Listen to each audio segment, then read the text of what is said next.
Thank you. Good afternoon, everyone. It is my honor to welcome you to the 16th Annual Southeast Florida Climate Leadership Summit here in Key West. This is a special occasion for us it marks the city's third time hosting this important event. The first time we gathered to the summit in Monroe County was in Key Largo, and it was great to see how far we've come since then. Key West has a long history of adaptation and sustainability, values that are at the core of our identity. Nearly 30 years ago, we took an innovative step by installing some of the first duckbill valves in our stormwater outfall pipes, mitigating the effects of tidal flooding. 23 years ago, we implemented a state-of-the-art advanced wastewater treatment system with deep injection technology. These are early efforts that demonstrate how deeply ingrained resilience is in our community. But as you know, sea level rise waits for no city. Most recently, we completed our Stormwater Master Plan vulnerability assessment, which helps us prioritize the area most at risk to ensure we use our funding strategically to protect our people, infrastructure, and our natural environment. And what about the future? In just 8 months, we will have hired our first energy services company, finalized our adaptation implementation plan, and develop a decade-long list of ranked progress and projects across 7 critical areas of island life, including infrastructure, health, and the environment. These initiatives, we know, that are necessary to secure the future of Key West and the communities beyond. We are thrilled to have you here on our island and in our community, which supports and cherishes its unique environment. While you're here, I encourage you to explore Key West by foot, rent a bike, try our Duval Loop, it's free, and take advantage of our $2 Key West rides. Thank you for being here, for our commitment to addressing the challenges we face, and for joining us in building a sustainable, resilient future for Southeast Florida. We are proud to host you, and we look forward to the productive summit. Thank you, and welcome to Key West.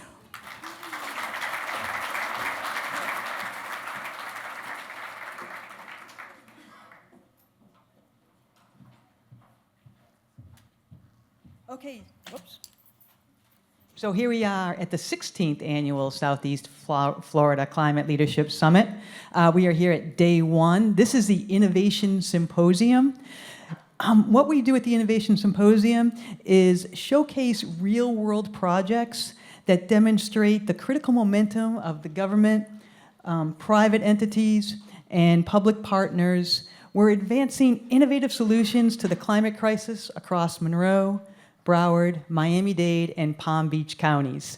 So I want to thank everybody who is here for coming. I have a couple of housekeeping items. I know everybody's seen the schedule, and it's really tightly packed. We are going to keep things moving. Everything is on time. That way we can get to the welcome reception, which brings me to the first one. The welcome reception is going to be immediately following this. So we stay on time, we get there sooner, and that should be about 5:15. We also have schedule updates will be provided on Whova, as well as right up here at the podium. We have a break today scheduled from 2:30 to 2:50, and we'll be starting promptly at 2:50. We are unlikely to have questions in answer time today. We probably will not have time for that, but you can also reach out to your speakers on Whova and ask questions. And if you don't have the Whova app, I highly recommend it. It's a great tool. And if you need help, we can talk to the folks at the registration desk who could possibly help you download that app if you need help. For the speakers, we are asking the speakers who are already here, just gradually move over to that side when it's your time, about 20 minutes before your time to speak, and Wi-Fi. There is a Wi-Fi here. If you go to the Hilton Honors Wi-Fi, the password is Summit 2025. Okay, so Summit 2025 is the Wi-Fi. So That being said, I'm very happy to introduce our first speaker. It's Alicia Betancourt, with the Extension Director with the University of Florida in the Monroe County Extension Office. Welcome, Alicia. Hello, good afternoon. So I want to share with you a few projects that you can bring back to your communities and some innovative work that we're doing. I work for the University of Florida, but I'm the Monroe County Extension Director, and as such, I'm also a department director here in Monroe County. I've been working on climate change issues since 2006, so quite a long time. And what I do and what my cohorts at the University of Florida do is we help communities work through resilience planning. So the planning for resilience, risk reduction within community infrastructure and community social life, and then implementation of those plans.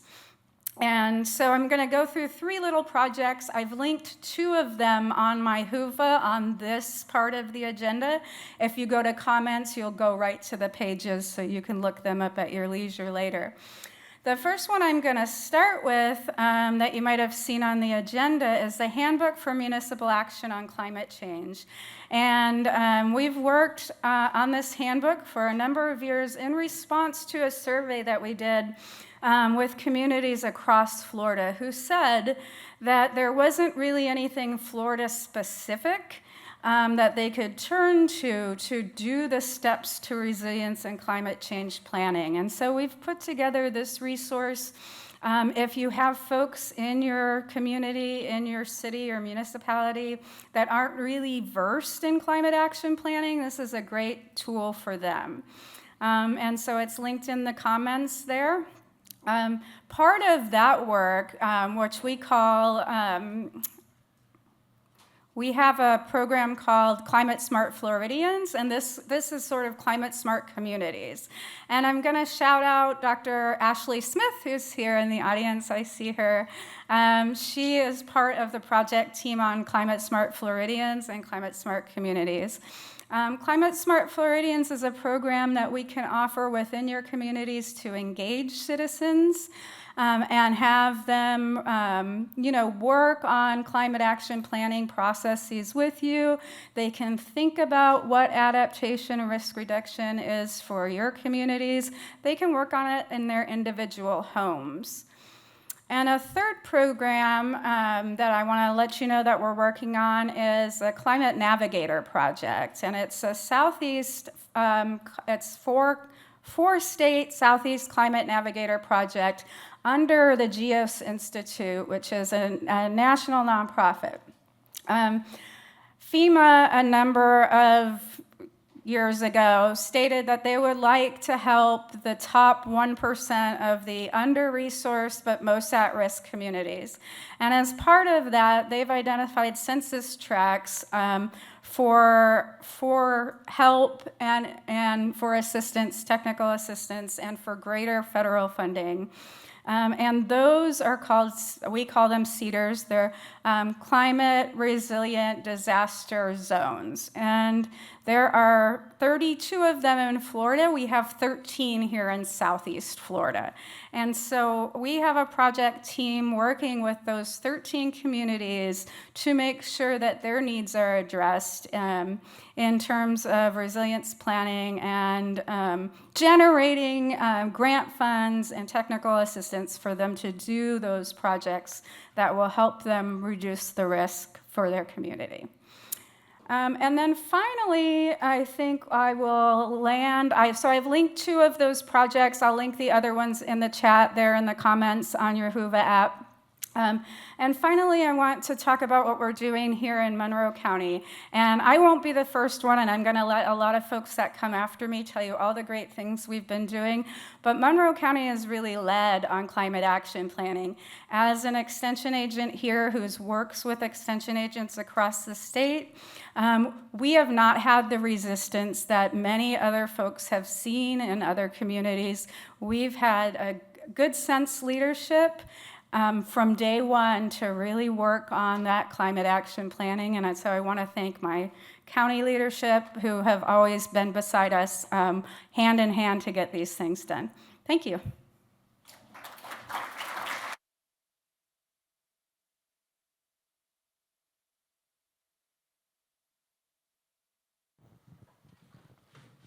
Okay, just one quick housekeeping. If there is a Sarah Shama in the, yes, if you could, here, let me give you this back. And they have your purse. Thank you. Okay, next up, we have Allison Higgins, locally from Key West. She has led the sustainability and resiliency projects for the city of Key West for the last 13 years, and she is going to be enlightening us on Key West adaptation and mitigation projects.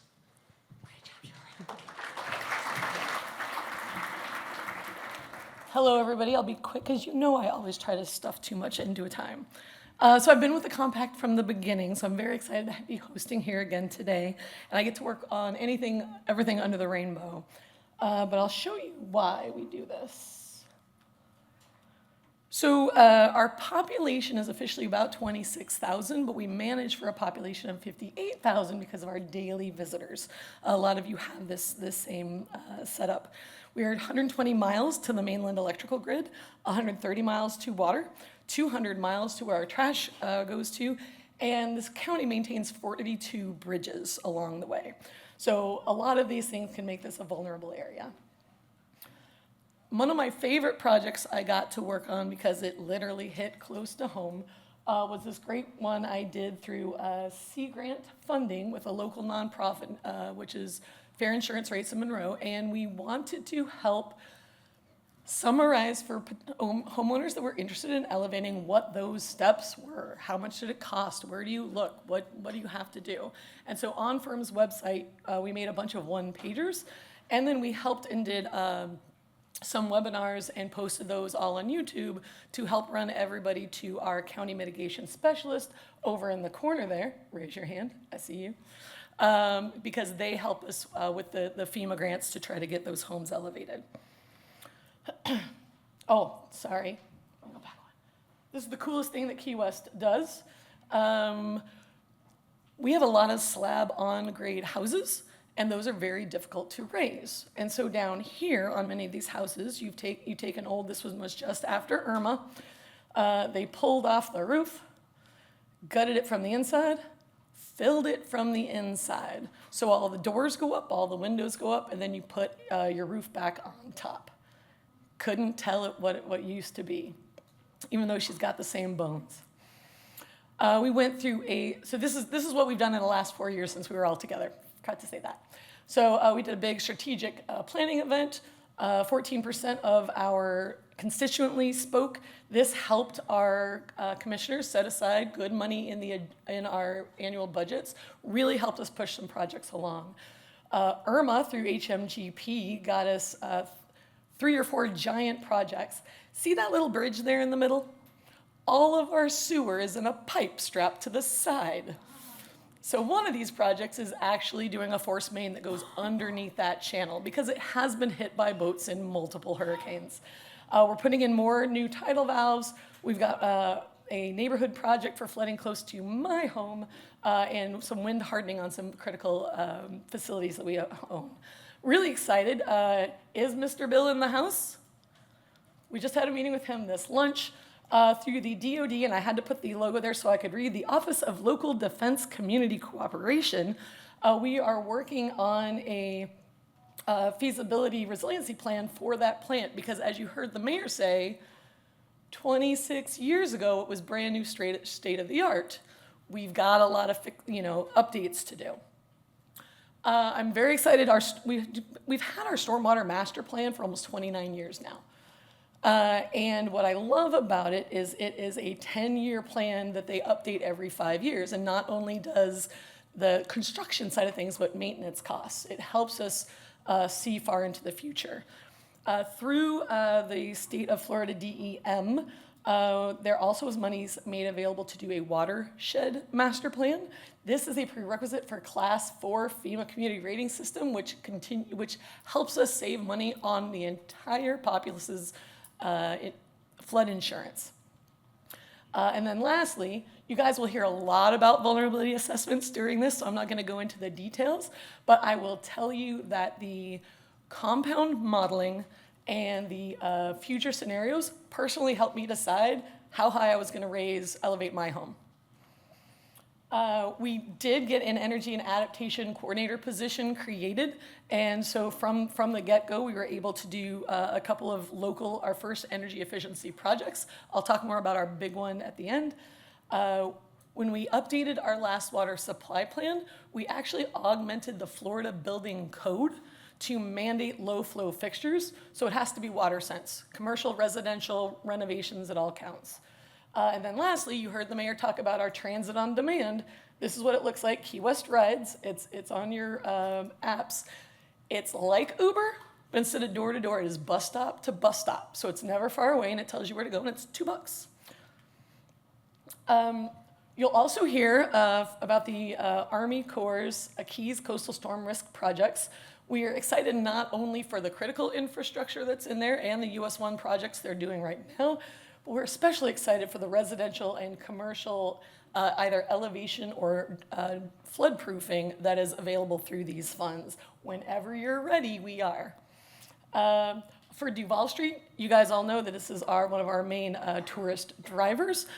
This project, again, not only does the public area of the stormwater that's needed, but it also has an aspect that is business resiliency and wind mitigation for those private businesses up and along, so everybody bounces back into business quicker.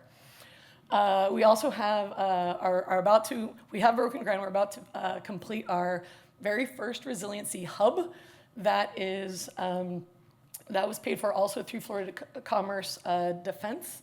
And we found a new funding source from the Florida Division of Historical Resources that is helping us survey all of our historic buildings and figure out how to fortify them. Looking forward, look, 45 seconds, I'm doing well.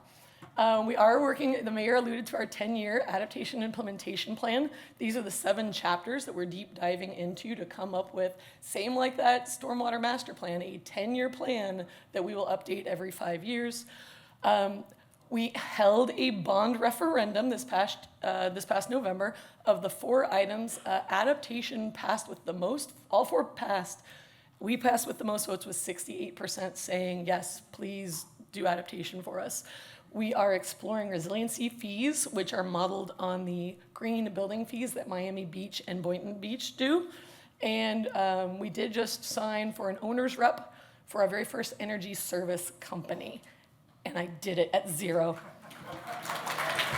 Find me.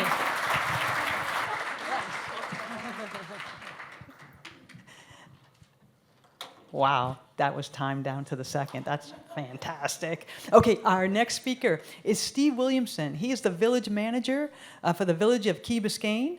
And as Chief Executive Officer of Key Biscayne, he's responsible for ensuring the safety and security, cultivating a vibrant community, providing engaging public programs and spaces, and developing a resilient and sustainable environment and infrastructure. So let's welcome Steve Williamson. Thank you.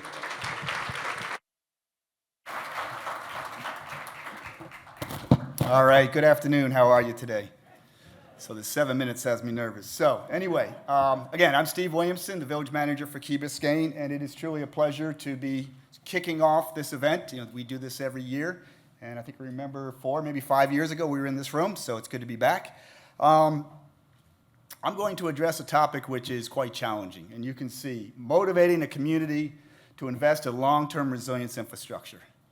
You know, we can have the science, and we're going to talk a lot about the science here at this conference. We can have the engineering, but if we don't have the backing of our community to invest in our infrastructure, then we're going nowhere. So we're going to talk a little bit about that there. I'm looking for where I flip the slides. Where do I flip the slides? Here we go.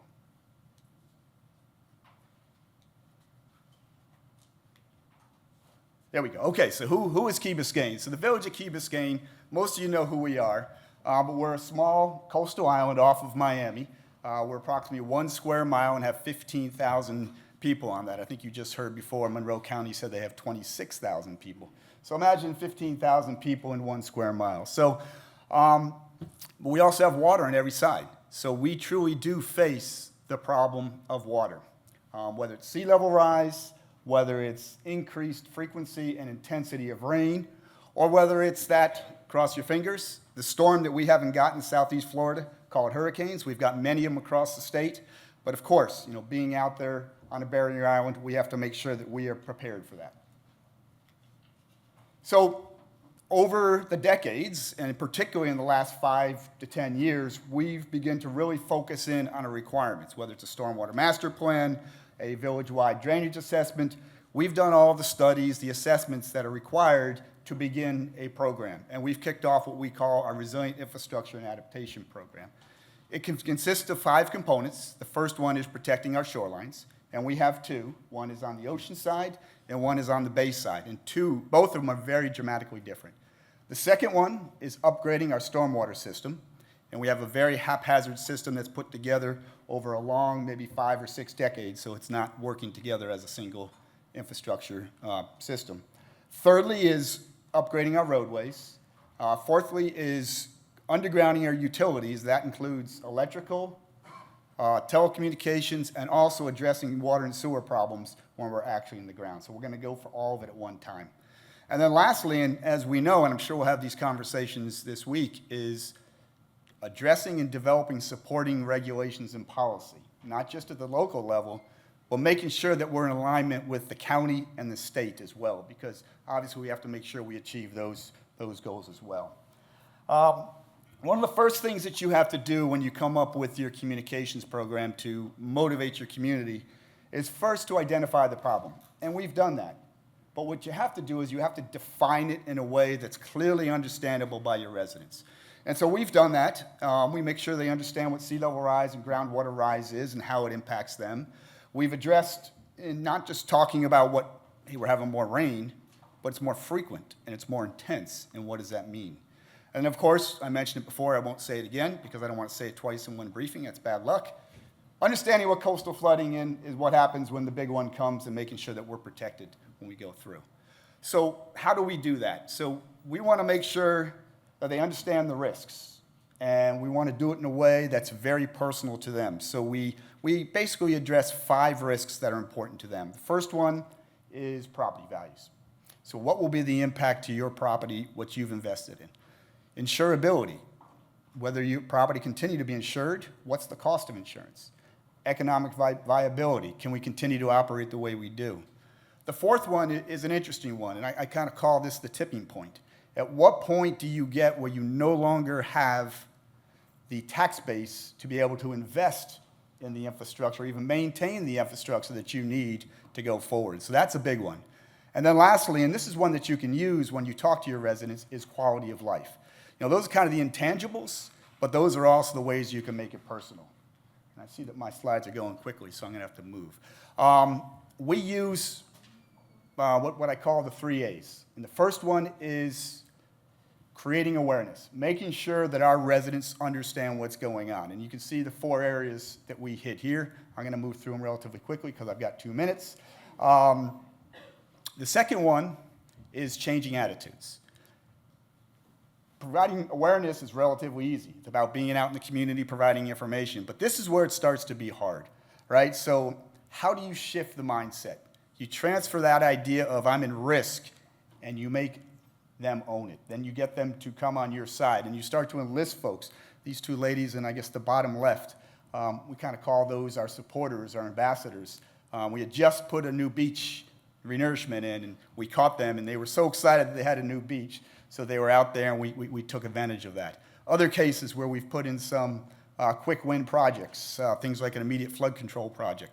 So we are trying to demonstrate that it can be done, and we do that small step at a time before we go up to the big project. The last one looks like it's a build slide. So overcoming obstacles. And look, you guys are going to see obstacles in your municipality. I'm going to run through this quickly because it looks like a build slide. We have ours, which are differing opinions and different ways to go through our strategy, and I am sure you've heard that from your residents and all the feedback you get on how to do it better. Financial investment and resourcing. Look, this is their money. They have a right to be a part of this decision, but you have to make sure that you lay it out and make sure they understand how each dollar will be spent. Time. Time is an interesting concept because not only is it about the project and the program itself, but it's also about the program time horizon. We're targeting 2070. And many people don't want to worry about 2070, right? They want to worry about what's going to happen maybe 10, 20 years down the road at the most. So being able to overcome that issue is a challenge. Building trust and overcoming distrust. And we separated those on purpose, because building trust is about getting out in the community, continuing to communicate, but overcoming distrust, sometimes you have certain people, certain groups of people who come forward pretty aggressively and say, we think we got a better plan. You have to be ready for those folks, make sure that you justify where you're going and what you're doing. And my time just went over, so I'm going to add you here, and you all know about this one, just the fear of change, right? Everybody has a fear of change, particularly when there's money involved, and so you've got to make sure that you address those people who are fearful that anything that changes in my environment, my neighborhood, can have an impact on my lifestyle. So I'm going to run through, because I did not make 7 minutes as the other lady did. The bottom line is we're going to move forward with the call to action. We got a great amount of things going on in Key Biscayne. It is a challenge. It is expensive. But bringing ambassadors, supporters, our council, our community together is a step-by-step process that you have to pay attention to every step of the way. It's not just about the science. It's not just about the engineering. It's also about engaging with your community.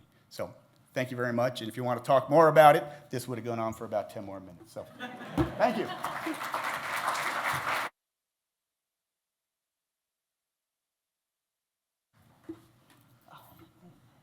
Can we turn this on for a second? Okay, perfect, because I forgot my mic. Okay, so next up we have Christopher Roshek. He's the Chief Resiliency Officer with the City of Hollywood. He's a professional engineer, the first Chief Resiliency Officer for the city, and has over 27 years experience in sustainability, resilience planning, engineering, construction, and a lot of other things. So I'm going to let him tell you about that and the Armory Community Center at Dowdy Field.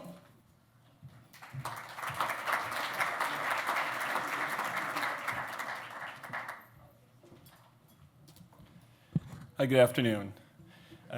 Yes, the speaker introduced me. I'm Chris Roshek. I'm from the City of Hollywood. And before I get started, I'd also like to acknowledge some of our folks in the audience. We have our Vice Mayor, Adelma Quintana, Commissioner Carol Shuham, and city staff and CRA staff here today. So it's my pleasure to talk about our project is the Armory Community Center at Dowdy Field.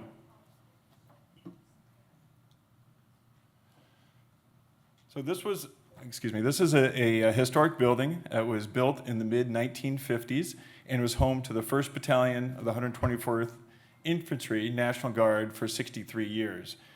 This building is very significant to our community and had a rich history from both a cultural standpoint and also from a military standpoint.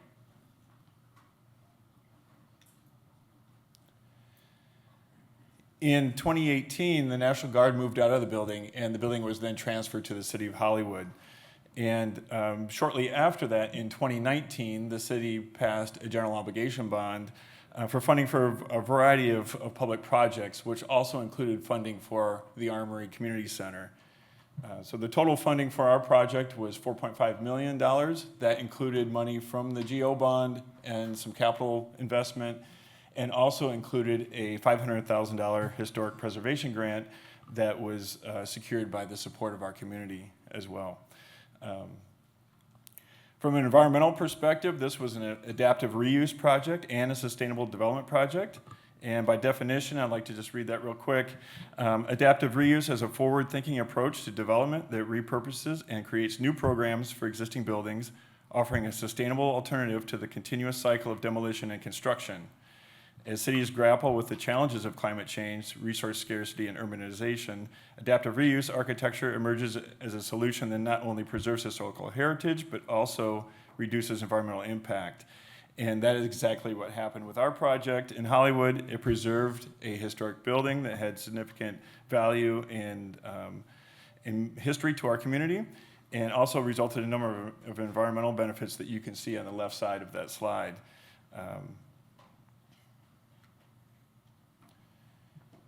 So with the adaptive reuse, some of the older elements and the historic elements were brought into a new state-of-the-art community center that preserved that connection to the past.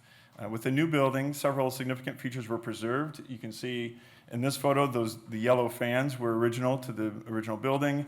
There was also the original munitions vault door that was preserved with a working combination that you can try when you go in, and an amnesty box that was originally used by soldiers as they used that facility. The main feature of our new building is a new gymnasium, which is a multi-sport gymnasium. It has facilities for basketball, soccer, indoor soccer, volleyball, and drop-down batting cages for the kids, and also has other features such as meeting rooms, and it's fully ADA accessible, and with the architecture gives a nod to the 1950s Art Deco look.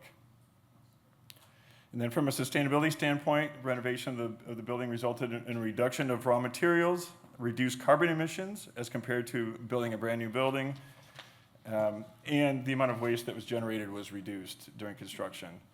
This helped to mitigate the city's impact on the environment and helped the city achieve our greenhouse gas emissions reduction goal. In this project, we did not actually calculate the embodied carbon or quantify the carbon emissions that were avoided, but that is something that we'll be doing going forward with other projects and asking our engineers and architects to do as part of the design process. So here you can see some older photos. This is when the building was used as a storage facility. You can see that had not been renovated since the 1950s. On the lower portion with the silver door with the number 4 on it, that's the munitions vault door that was renovated and is now painted orange. And then this slide shows the transformation. So you can see the transformation from the old to the new.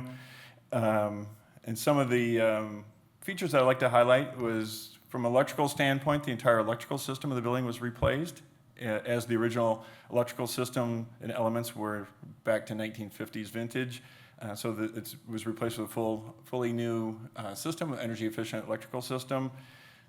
Also, the HVAC system was replaced. The original gym space was not originally air-conditioned and was only cooled by the fans that you could see on the exterior of the building.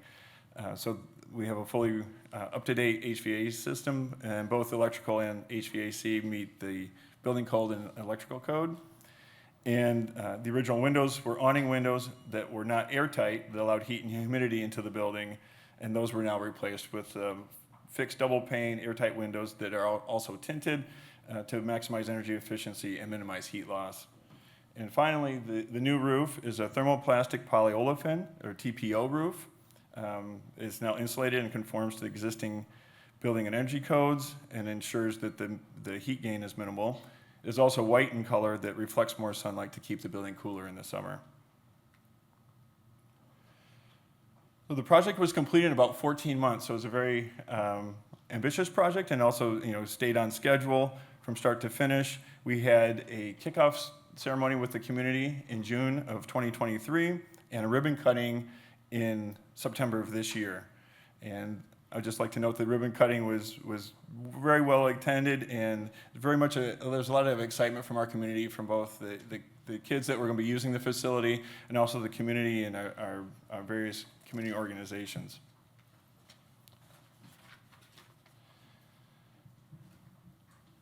So teamwork truly does make the dream work.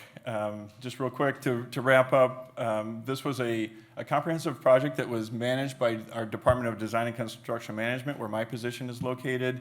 They were the project managers. We also worked very closely with our Parks, Recreation, and Cultural Arts Department, our architect, engineer, and certainly, last but not least, our mayor, our city commission, our city manager, our civic associations, and our general obligation bond committee all played a very integral role. And I finished with 5 seconds. Thank you. Excellent, thank you.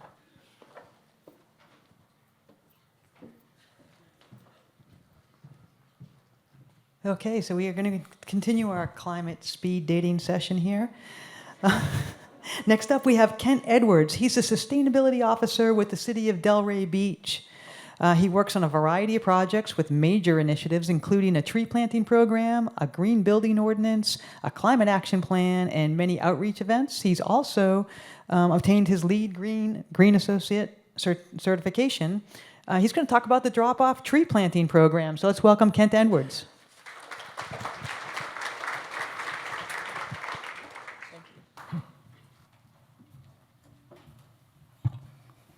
Thanks, Julie. Good afternoon, everyone. Happy to be here to speak about a program that could be implemented in a lot of areas that are looking to increase their tree canopy. So, City of Delray Beach has taken a lot of steps, common ones, such as doing a tree canopy assessment. In 2019, it was that report that came up with the plant 10,000 trees in 5 years to increase our tree canopy to 28%. One of the other recommendations in that was to focus on planting trees in the lower canopy areas. And we started that planting program in 2020. So here is a map of the areas that have low and above average canopy. So the yellow outlined areas would be the ones that we would focus on to get more of that canopy up. In year 1 and 2, we focused a lot of planting on city properties and partner properties, so schools, parks, and it took a great deal of effort to locate the sites, to do the evaluation of the property, check the utilities, also coordinate with all of the departments in the city that would be maintaining those properties and those trees going forward. One of the things that we found was at the end of the 1-year maintenance period, because our contractor, Community Greening, took care of the trees and watered them and make sure that they lived for 1 year after planting. But when we had the handoff between the planting program and a partner or city property manager, then this is one example where we had thatch palms that were stressed because they came off in October, much like we've had recently, very little rain, and the palms were stressed. Now it did, fortunately, they had some additional care, and so the other picture is from 2 weeks ago. But that was a common theme that we saw. We'd get the trees in the ground, we'd put them in a good spot, but then coordinating between the different groups was important. So, in the last couple of years of the program, we determined that we needed to come up with something else rather than planting on partner properties and city properties. I mean, for one, city properties with most of the good places were already taken. So the tree drop-off program, and the QR code will actually take you to the site. It's very quick to sign up for, and you can get 3 15-gallon trees delivered to your home. There's typically 10 species that are available. They rotate some, but there'll be native trees that are very resilient. So things like buttonwood and live oak, and we did have fruit trees because there is a demand for that, but we just found that native trees grew better. So we allotted more than 1.5 times the number of trees per acre so that we could focus more trees in the lower canopy area. On the sign-up site, it has specifically that the resident is responsible for putting the tree in the ground and care going forward, so that reduces our costs. And also we prefer front yard planting. That way there's more of a community benefit, and it can even shade the roads. So we are in year 4 now, and these are the numbers as of last week. We're pretty much on track with 25% of the drop-off trees and about 40 of the tree giveaways. We really prefer the drop-off trees to the giveaways. Giveaway trees are 3-gallon, and it's just going to take more care, and we're not going to have as much of an ability to monitor those trees. So in the drop-off program, if the tree is planted in the front yard, we're planning to do drive-by monitoring, and that way we'll actually be able to tell how effective that program is. We continue to look for city and partner sites for planting also. We have a couple that are potentials, but we really want to be choosy with those sites and get the right tree in the right spot. So you may be thinking, hey, that's a great program, how do I fund it? In Delray, it was planted through, or it was funded through a tree trust fund. These monies come from development permitting, so there is an avoidance and a relocation requirement, but where there is trees that have to be taken down, there is a mitigation calculation in the code, and that has been the exclusive source of funds for our tree planting program. So in the future, we're looking to do a lot of outreach, especially in the low canopy areas. We're going to be working with other departments in the city to do outreach regarding all of our services. We're obviously going to be focused on our tree planting program, but also our climate action plan to get more people aware of the planning that needs to be done and hopefully get support, including support for leadership in the community. And as we're doing that outreach in HOAs and in communities, we're going to try not only to encourage the drop-off, but to organize planting events, get the community more engaged, and actually helping each other plant trees. For any of the tree planting program aspects, we're looking to get the right tree in the right spot. So we will be looking at planting areas, advising people that have drop-off trees of necessity to take care of them, and putting the right tree in the right place. And have a diversity of tree species is important because, as we all know, diseases and that kind of thing can wipe out a large portion of the population. So we want to have a diversity of tree species and the functions that they provide. And with that, I appreciate your time.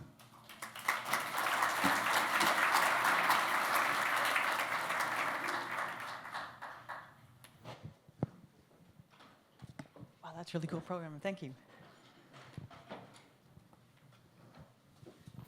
Okay, the next session. We have a lot going on in the next session. We have the Florida Keys Municipal Collaborative. And they're local, if you couldn't tell.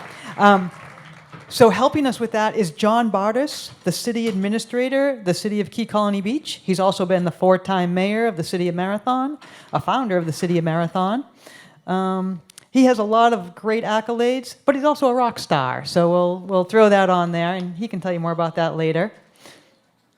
We have Alyssa Panzer. She is the Sustainability and Resiliency Coordinator for the Islamorada Village of Islands. And she has been there little less than a year now, but she's rocking it. And we have Brian Shea. He is the planning director for the city of Marathon, and he leads their efforts in urban planning and climate resiliency. Does a lot with historic preservation, too. Come on up, folks. Does some amazing work with historic preservation, in fact. And Mimi Young from the small but mighty city of Layton. And she is pretty mighty, too. She's been in the Keys since 1977, and she has been just about everything that the city needs is what's on this list here. So I'm just going to let them tell you all about it. Thank you. Thank you, everybody, for joining us here in the Keys. We're really excited to have this opportunity to come up here and speak. So we're just going to give a brief overview of some of the work that we've been coordinating on. And I'm not sure how to change the slides.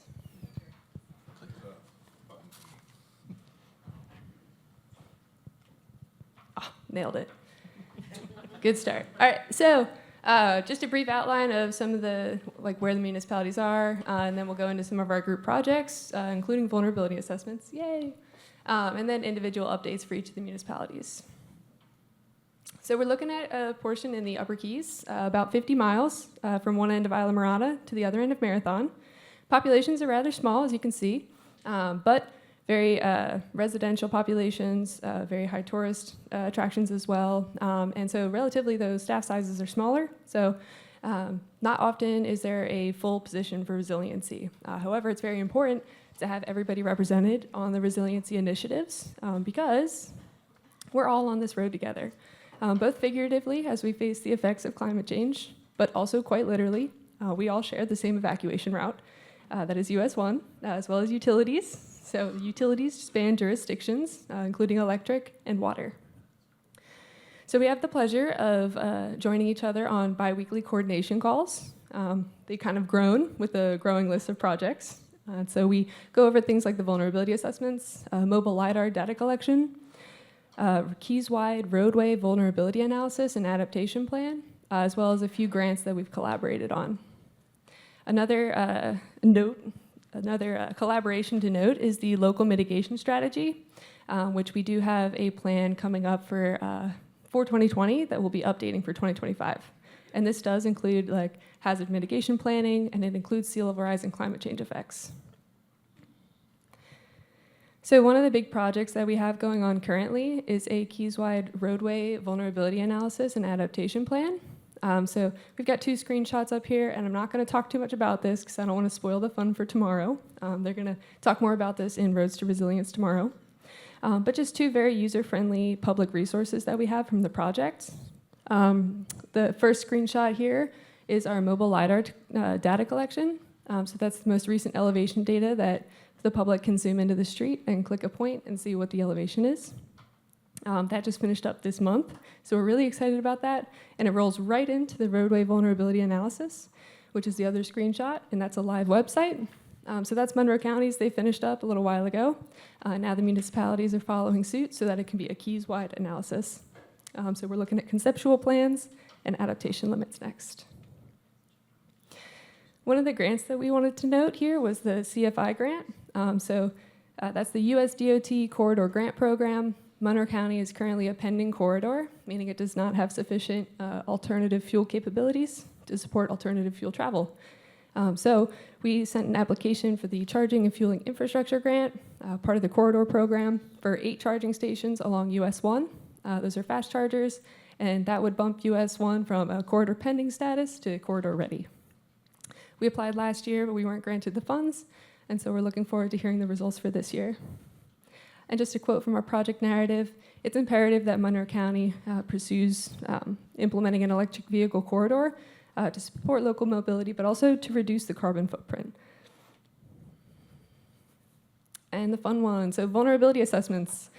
Everybody was able to capitalize on Resilient Florida funding. And so 3 out of 5 of the municipalities, there is only 5, which we heard from Key West earlier. So 3 out of 5 have finished, and the last 2 shall be finishing up next year, early on. These all use 2017 projections from NOAA. So as we look forward, what we're planning on doing is we have an application out right now for Resilient Florida funding for multi-jurisdictional adaptation planning, as well as updating those sea level rise projections to the NOAA 2022 to stay up to date and commensurate with statutory changes. And I just wanted to provide a visual before I go through the next few slides of what the sea level rise projections are. And so we're highlighting a couple planning horizons here. The first box being today. The next box, purple, is 2040, 2070, and 2100. And we're looking at the intermediate high and the intermediate low for those 2017 projections. So some of the flooding and climate threats that we experience here in the Keys, no stranger to high tide flooding, storm surge, and rainfall-induced flooding. But how will sea level rise make that worse, and how will those compounded events become either more frequent or more intense? So we have an example of rainfall flooding in the top. We also have an example of high tide flooding and rainfall underneath it, that Marathon Street example. And then next to that, storm surge plus rain, and that was on the outskirts of Hurricane Ian in 2022. And so that's the waves actually washing over the highway. So what our vulnerability assessments yielded were exposure map series, which covered the full municipal boundary. And that was kind of beneficial to highlight days of tidal flooding, rainfall, the other ones listed there, as well as sensitivity maps, which showed within the region where we're finding those hotspots for flooding, and within those hotspots, where are our critical assets that we should address and what priority. So I'm going to get into Isla Mirada specifically and then pass it off. Isla Mirada found 9 total hotspots and yielded about 109 project recommendations, of which a lot of them overlap current studies that we have going on or are pursuing. So a lot of them especially overlap the multi-jurisdictional plan that we are pursuing because they're electric related or water related, so they span the jurisdictions. Best to address those all together. But one exciting one that we just started last month, is a feasibility study for artificial reefs and breakwaters in 2 recommended locations. This actually combined 3 different project recommendations. So we're looking at the options, permitting, feasibility, as well as what are the benefits and impacts of pursuing this project. At 2 sites, one being affected by 2040 sea level rise, and the other affected by 2070. And the 2040 is the evacuation route at Sea Oats Beach, and the 2070 is a residential and commercial area. So we have for the village of Islamorada, they started their sustainability planning back in 2007, and it culminated to the Islamorada Matters Plan in 2016, and now they've just hired a sustainability and resiliency coordinator this year. Hi, it's me. We were able to capitalize on Resiliency Florida funding. The photograph on this slide is actually a picture of the breakwater, which was elevated using resiliency funding, and as well as this vulnerability assessment plan. And our watershed management plan, we just redid that, and so it gets us one step closer to a Class 4 rating in the CRS system. And we're looking forward to all those plans that we have going on, as well as taking those sustainability plans, taking that vulnerability assessment, and moving forward with an action plan now that there's somebody in the position to really run with it. So I'm going to pass it over to Brian Shea with Marathon.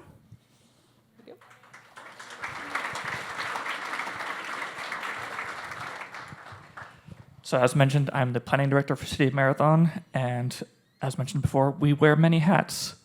So for the City of Marathon, we had our first adaptation area action plan for Coco Plum Beach. So that was one particular island within our city, and we used that as a microcosm for our city as the example. The reason being that it has all of the infrastructure utility-wise, including a sewer treatment plant. It also has residential uses from single families all the way to towers and high-rises. And it has conservation areas, beaches, and other native areas that we want to use for that. We then expanded upon that and worked on our adaptation area action plan for the entire city of Marathon. We had some fun with Irma a few years back and finally made it through our voluntary home buyout program. So we purchased 5 properties within the city of Marathon. These parcels are now being used for conservation and stormwater purposes. And then we are currently working on our HMGP watershed master plan because, again, we all wanted to get a better score in CRS. And we are working on our overall vulnerability assessment. Now, Alyssa did show you that image of 92nd Street here in Marathon. We actually are receiving funding from HMGP for the planning and engineering step for that, and are matching with some CDBG DR technical assistance funding. And then as of last city council meeting 2 weeks ago, we just approved the plan to do stormwater improvements on Sombrero Boulevard, which you'll see in the images here. Now, this is a low-lying area that has had small flooding issues over the years because this entire area was created from dredge and fill. It has gotten worse, and so now we're incorporating that into our planning process and working forward for the stormwater plan. As Alyssa mentioned, we do have quite a few different adaptation areas for the city of Marathon. One key one includes a historic structure that was just listed on the National Register. It is a 64-acre site, so it's mainly conservation area with mangroves and other elements, but it has a historic structure on the point out by the water, as well as the oldest tabby structure in the Florida Keys. We are working towards updating our stormwater master plan. Unlike Allison, ours is a bit out of date, and so that's one of our biggest priorities right now is to update that to incorporate both our stormwater and our wastewater, and then the additional elements of our watershed master plan. And then because I'm a planner, we're going to talk about the intersection of arts and sciences. So a lot of people aren't excited about staff reports and everything like that regarding sea level rise. So we decided to apply for a grant from the Florida Keys Council of the Arts, and that was the Art Builds Community Grant. And what we did was we worked with a local artist to develop a visual representation of sea level rise. So we worked with the community and asked them, where would this have the most impact? They all agreed it would be on Sombrero Beach.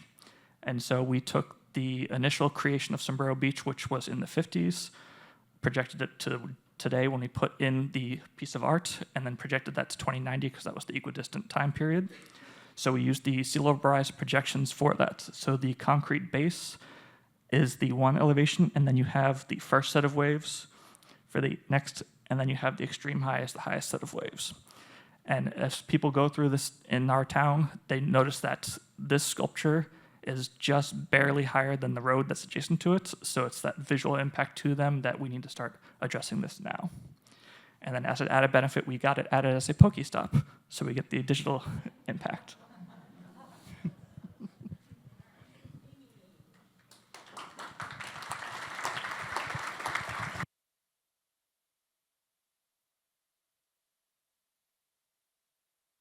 Hello, everybody, and welcome to Key West.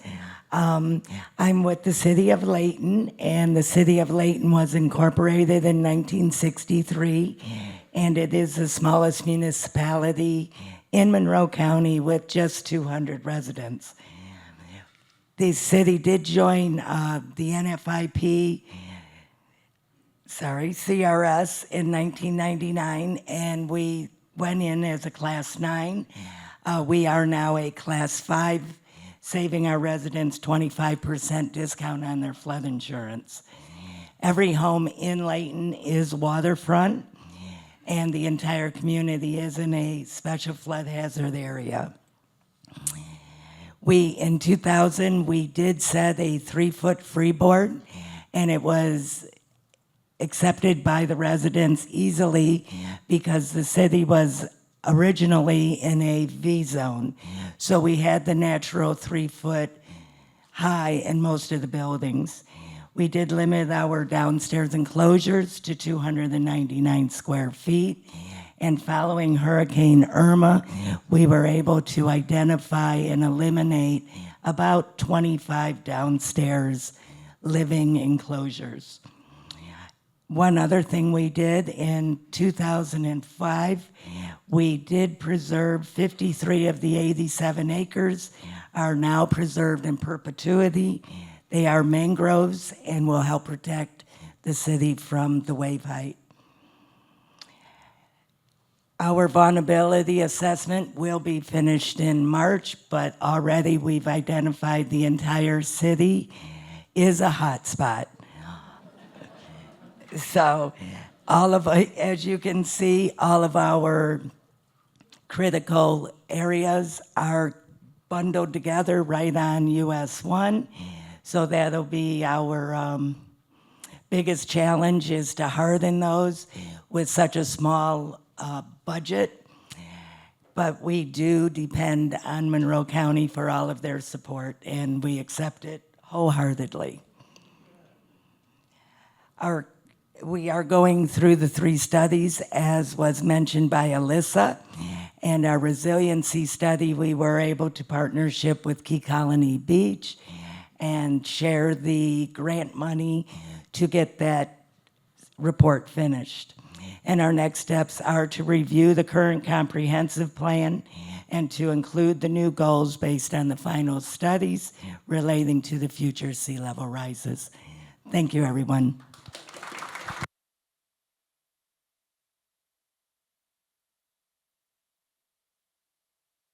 I'm going to use this podium because I like podiums. Well, good afternoon, everyone. My name is John Bardis. I am the city administrator for the city of Key Colony Beach, the gem of the Florida Keys.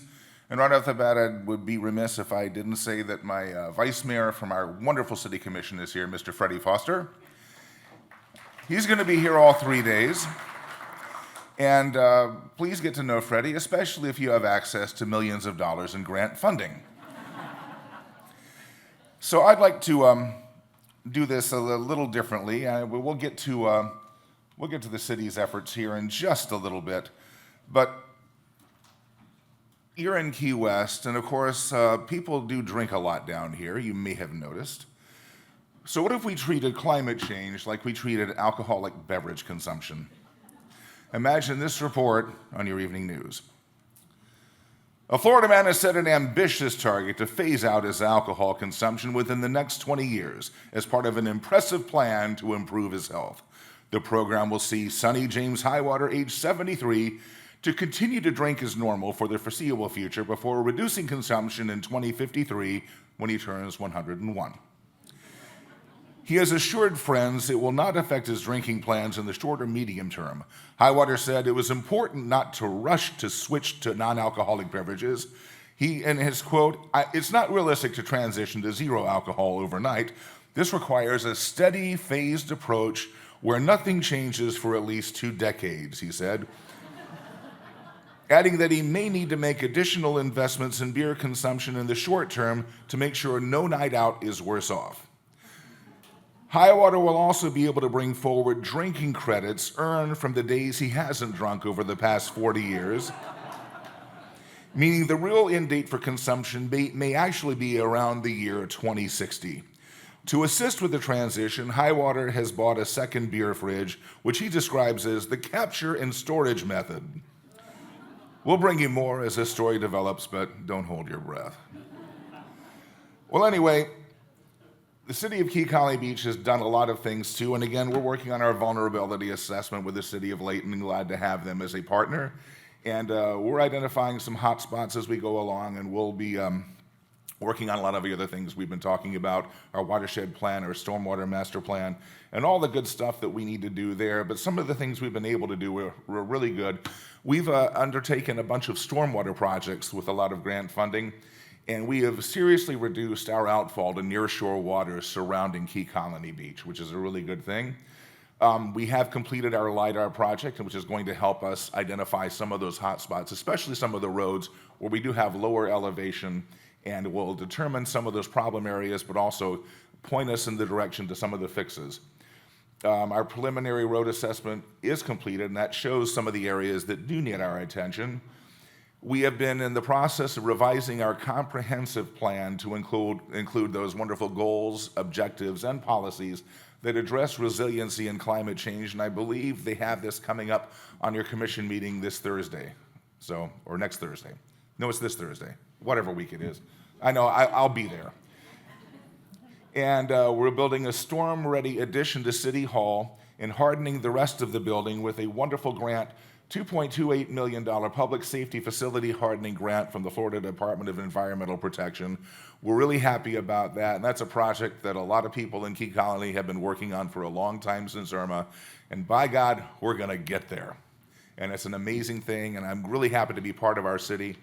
And I will leave you with this one little bit of, just another bit of climate change humor. So, a climate scientist and a climate change denier walk into a bar.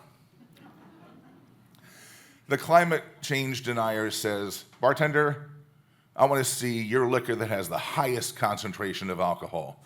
So the bartender goes, grabs a bottle and says, "This is it. This is it. It is 180 proof, 90% pure alcohol." The denier slams his fist in the bar and walks out. The climate change scientist says, "You know, it's just like them. You show them the proof, they still don't believe it." Thank you all very much.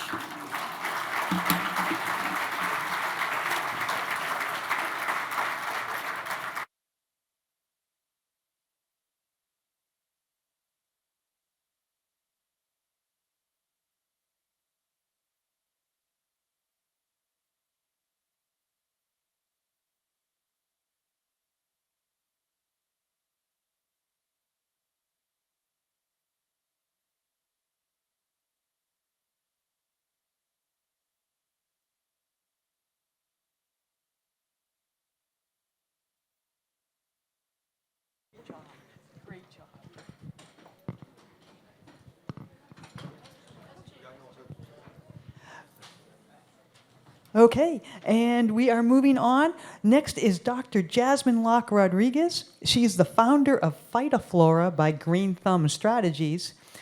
She's an environmental scientist dedicated to the sustainable agricultural and bioeconomic solutions that enhance ecological restoration and system resilience.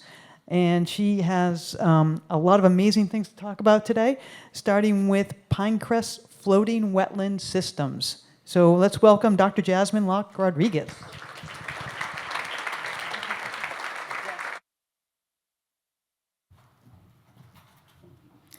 Good afternoon, everybody. Thank you for the introduction. My name is Jasmine. I'm wearing a few hats today. I'm actually representing the village of Pinecrest, and I'll be discussing the Productive Floating Wetland Installation Project that's up and coming, which will also be a project in collaboration with the FIU Institute of Environment, where I'm also a postdoc associate, along with Phytoflora, the startup that I've helped find.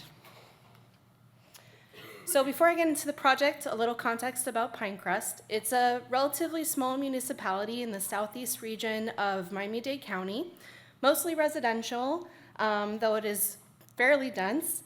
And it's an affluent community with really forward-thinking, really dedicated to its environmental impact. They have an award-winning farmers market program, gardens program, tree canopy program, and a really abundant activity with other types of environmental programming. To give the geographic and hydrologic context, Pinecrest is in the red boundary that you see there. On the north side is the Snapper Creek Canal. The majority of the canals within Pinecrest are freshwater due to the control structures by the district, and they flow also into the Cutler Drain Canal that then leads into the southern Biscayne Bay. And the water that's coming into Pinecrest is coming from central Miami-Dade, which passes over a lot of different land use activity, including industrial, residential, and urban activities. So specifically, the yellow lines that you see here are the canals that are managed by the district, and the green lines are the secondary canals that are actually managed directly by Pinecrest, which is a bit of a unique scenario in this case. Now, Pinecrest has a problem. They, like I mentioned, do get a lot of nutrient-concentrated pollution coming from inland, and this causes a really serious invasive hydrilla overgrowth problem within their canals. They have to hire a private company to help remove the hydrilla regularly, and they also have to spray with herbicide in order to keep it low. And as an environmental community, they are looking into alternatives to managing this. And if left untreated, as this nutrient pollution runs off into Biscayne Bay, many may be familiar, this can lead to eutrophic conditions that reduce oxygen, create algae blooms, can cause fish kills in Biscayne Bay, which we've seen, and other effects to seagrass population as well as our coral reefs. So enter floating wetlands.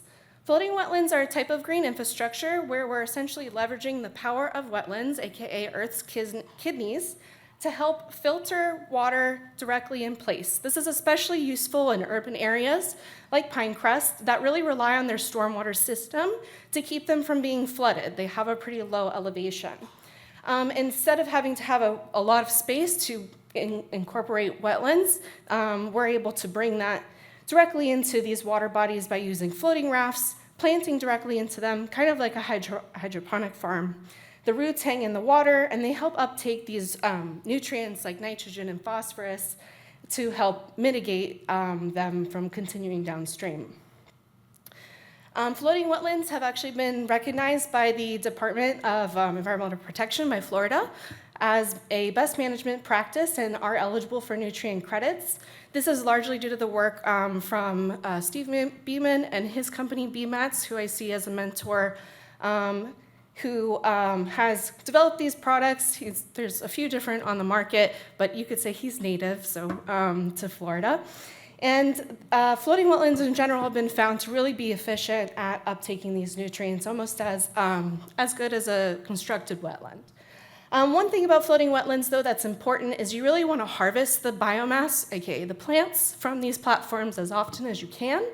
It really encourages the plants to regrow, continue to remove nutrients as efficiently and effectively as possible, and also prevents the plants from dying back and falling in the water. And that's where I kind of come in. My dissertation work at FIU really focused on this opportunity to grow something on floating wetlands that will incentivize us to harvest these plants regularly. This way we can kind of address that barrier that some communities might see harvesting regularly to be, whether that's a financial barrier or a labor barrier to do that work. So I investigated cut flowers specifically. It turns out it's a huge industry in the US, $52 billion market, and actually the hub of it is in Miami, where most of our flowers are being imported through the airport.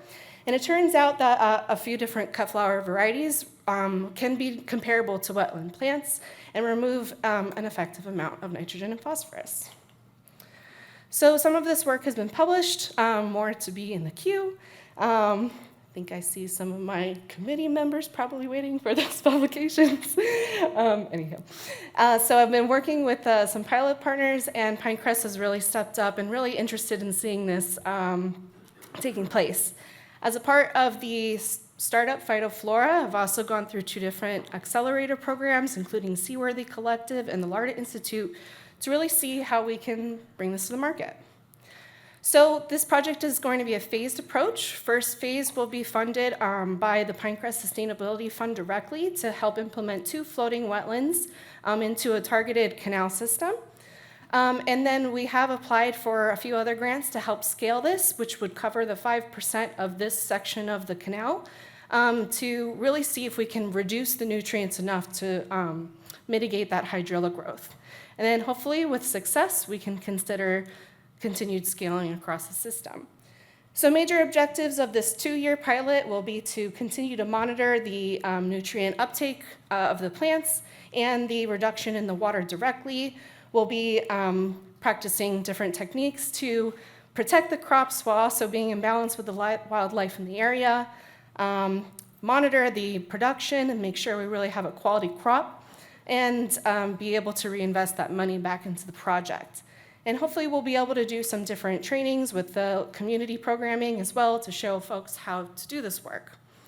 And so the major outcomes will be reduced or improved water quality, nitrogen and phosphorus removal that can be reported on the municipality's MS4 reporting, improvements to the Biscayne Bay watershed as a whole, ideally, and really demonstrating the cost efficiency that this approach to harvesting can provide. And that's it. I wanted to say thank you to Pinecrest. Thank you for really taking this step forward, and I'm looking forward to sharing the results. If you want to follow along, you can find my information here and see how it comes along. Thank you all.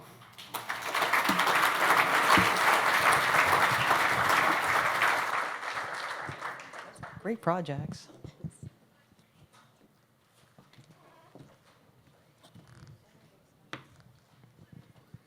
Okay, now we have 2 more speakers. They're going to be speaking about the stormwater capture and reuse project at City Park. We have Albert Carbone. He's a professional engineer and public works director for the City of Oakland Park. In addition to his public works duties, he's a member of the Broward County Climate Change Task Force and the chair of, wait, this is a mouthful, County Water Advisory Board, Technical Advisory Board. He has a history that includes working for contractors, consultants, cities, and special districts in California and Florida.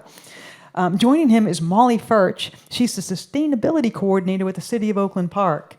And she is driven by a passion for the environment and sustainability, has expertise in developing and implementing community-focused initiatives, and works alongside municipal leaders, nonprofit organizations, local stakeholders, and a bunch more. But they're ready to go, so I am going to let them take it.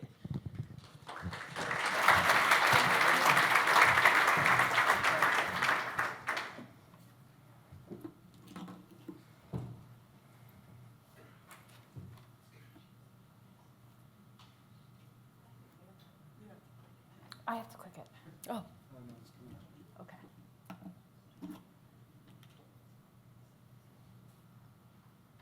Is there a trick?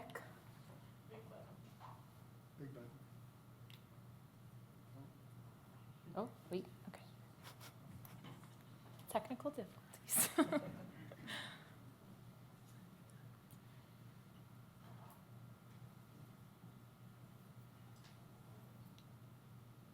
So hope everyone's having a great time. Everyone got in well. Let's make this light. I don't want to waste anyone's time. Good. Okay. Here we go. Okay. My name is Molly Furch. I'm the Sustainability Coordinator for the City of Oakland Park. The City of Oakland Park is one of the older municipalities in Broward County, originally incorporated in 1925 as the City of Florinata, and then in 1929 incorporated as Oakland Park. We're about over 8 square miles and approximately 44,000 residents call our city home. It's located near the coast and surrounded by water, primarily a series of drainage canals and the Middle River, C13. Our proposed stormwater capture and reuse project at City Park contemplates a single subsurface detention system located within the open space of a future park to alleviate the flooding in the park and the surrounding community. The system aims to capture runoff through the city's stormwater systems on 2 streets, 5th Avenue and 3rd Avenue. During excessive flows, the catch basins will utilize external bypass, where flow will bypass the system and flow into the stormwater structure. The captured runoff will be utilized for irrigation for our 5-acre city park site, minimizing the demands of the aquifer for potable water. Adding to the uniqueness of this project, the top slab of the structure will be designed to utilize a performance and outdoor seating area. As you all know, stormwater management is crucial in South Florida.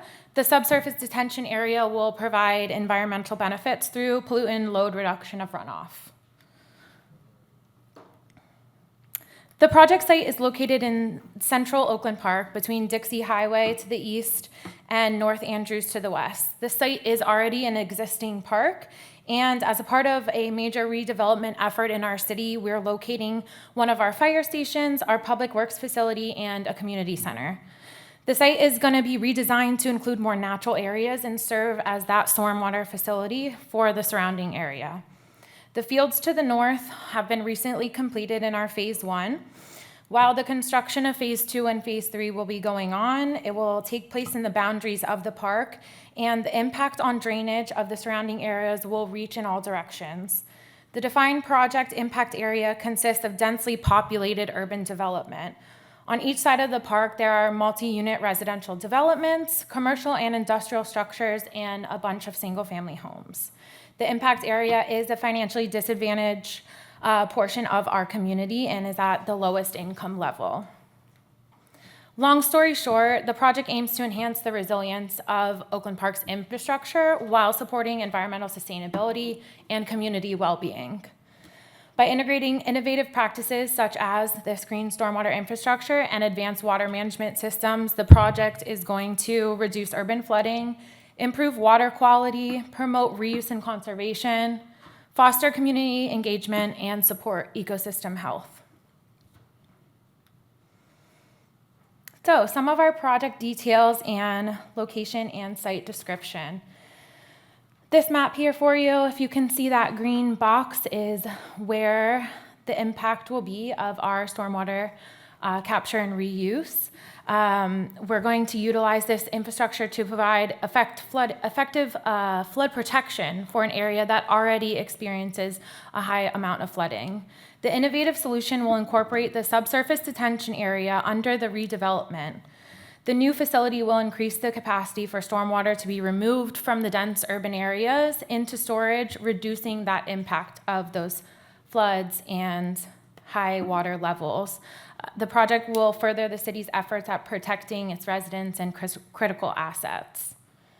And as you can see, it's directly in the middle of our city. So the design concept, we are currently in the design phase of this amazing project. This picture is just an example of what it could look like. And as I said before, this subsurface detention area will be underneath a seating area, and the seating will be of different elevations. So now let's get to funding. As we move forward with the project, the exact cost of stormwater infrastructure has not been finalized. We're still in the design phase, but is expected to exceed $1 million. We love Broward County. They were the first to supply us with a $175,000 grant through the county's Integrated Water Resource Planning Program. It fosters the commitment that the county has to each municipality to really put our cities in our county to a high standard when it comes to innovative design and concept. We also received some state funding, 2 significant grants to support our efforts, the Florida Recreational Development Assistance Program and the Resilient Florida Grant. And lastly, we got the prestigious Outdoor Recreation Legacy Partnership in the amount of $2.5 million to enhance outdoor recreation space in underserved communities, which is our city park in the middle of our city. Now to Albert. Thank you.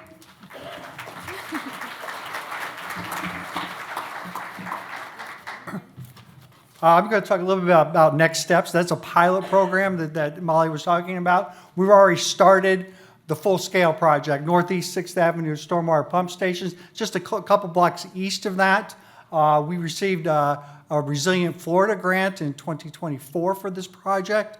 or 2023, excuse me. We've done preliminary design, we're doing design. It's almost on the same time scale as the pilot program, final design in 25 with construction in 2026.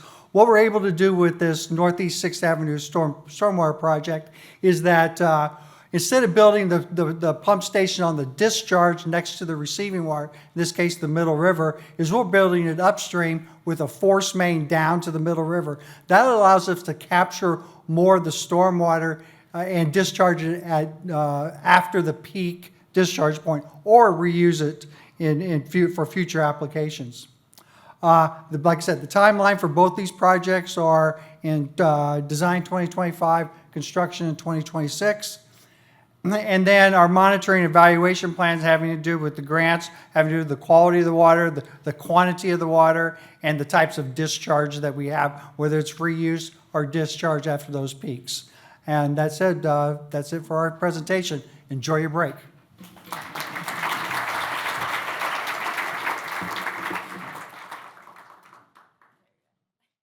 Okay, so we are now starting our 250 portion of the presentation. We're going to be speaking, or we're going to be listening to Michelle DeFreitas, the Sustainability Coordinator with Boynton Beach. And she will be speaking about the City of Boynton Beach's Energy Edge Rebate Program. And I'm going to get out of the way.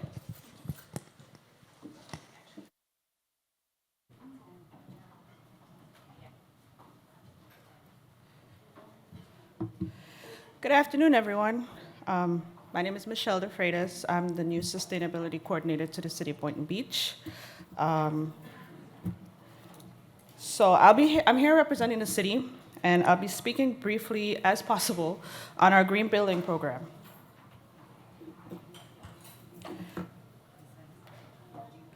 A little overview about what I'll be highlighting is on the green building ordinance history, green building fees, green building through the Sustainable Communities or Green Building Fund, incentives, and projects, both past, ongoing, and future. The City of Boynton Beach's Green Building Ordinance began in April 2011, with the Green Building Program being based on the International Green Construction Code, version 2.0. The incentives were expedited permitting, fees and tax incentive based. A green building fee and fund was created. This was under ordinance number 11-014. Ordinance 15-020 was adopted in August 2015, which removed the specified green building fee calculation and incorporated it into the building division fee schedule instead of it being separated or paid separately. We found this have worked, so we decided we're going to combine it just because persons were getting confused.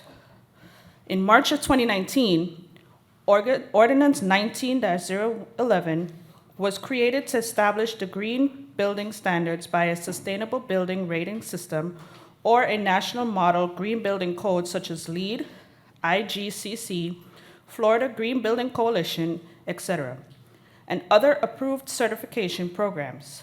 It also established the Green Building Certification Grant Program as a financial incentive for those participating businesses in the city. It expanded the uses of the Green Buildings or Sustainable Community Fund. The fees, a green building fee was established to fund the implementation of the program and the fund. Fees are included in all building construction permits, residential, commercial, and industrial. They are subject to amendment by the resolution of the City Commission, and our current fee is 0.05% of total construction value listed in the permit application. The Green Building Fund was established as part of the Green Building Program to help promote green building practices and help enhance the city's sustainability efforts. Funds are used for the following purposes. 1, incentives for green buildings, certification of private buildings, energy efficiency, renewable energy in private buildings and private sector recycling, composting, or waste reduction activities. Number 2, expansion of EV infrastructure, bicycle or pedestrian facilities, or transit options for community use. 3, development of green infrastructure, including our tree canopy, living shorelines, green roofs, green walls, vertical gardens, bioswales, or rain gardens. And 4, education, training, and outreach to public and private sectors on green building, water conservation, energy efficiency, renewable energy, flood mitigation, green infrastructure, sustainable transportation, waste reduction, and more. Some of the incentives we have include expedited permitting, green building certification grant, which through the city provides small grants to offset some costs of obtaining the green building certifications, which is paid through the Green Building Sustainable Community Fund. Property tax incentives. The city may establish a property tax incentive for qualifying green building projects incorporated into the city's developer agreement. Signage, marketing. These 2 are mostly done by the city, which we provide to whomever the applicant is. It's just to get their business and let the public know that they are part of the green building program. Past projects, we have Town Square redevelopment in 2020, which we replaced 16 acres of old buildings with a new amphitheater, city hall and library, fire station, civic center, and children's museums. City hall and library received 1 Green Globe certification.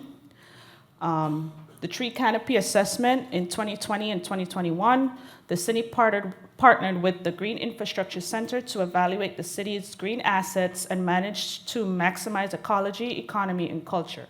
The assessment set a goal to increase the city's tree canopy cover from 16% to about 20% by 2035. Just to note that these 2 projects, they were not funded by the Green Building Fund. However, they're 2 critical projects that the city has undertaken. Ongoing projects, we have Sustainable Development Standards.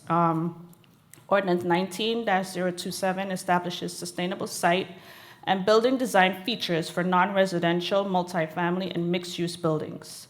Requirements are white roof or flat roofs, LED outdoor lighting, butterfly attracting landscape materials, 2 EV charging stations for every 50 dwellings and 1 per every 50,000 square feet, and white roofs for all products utilizing flat surfaces. They're optional. You have rain gardens, permeable parking surfaces, rainwater reuse, urban nature. We also have the rain barrel program, where residents can obtain a free rain barrel for their property once they're in the Boynton Beach Utility Service area. We have the water reclamation program, which we have in partnership with the city of Delray Beach. We also have the Energy Edge program, where residents or businesses can take advantage of the rebates that we have up to $1,500 once they've done energy efficient upgrades. We also have the tree canopy program, which we're hoping to kick off next year, a new tree canopy assessment. So that's our next initiative for next year. We have water conservation education program, which is within our schools in the Boynton Beach area through a company called Tinker LLC to fully administer a water conservation curriculum. Future projects, we have our Living Shoreline project, rain gardens and bioswales, EV charging program, which we're trying to replace a lot of the EV infrastructure within the city, mobility program, and other projects that we would soon enough be able to announce. Try to make it in 7 minutes, but I went over about 13 seconds. Thank you. Well done, thank you.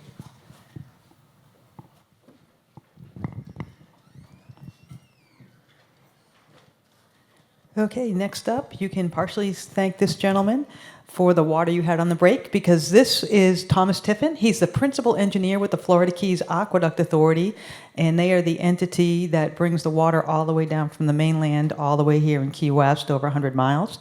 And he's going to be speaking to us about enhancing water utility resilience and reducing emissions in the era of sea level rise.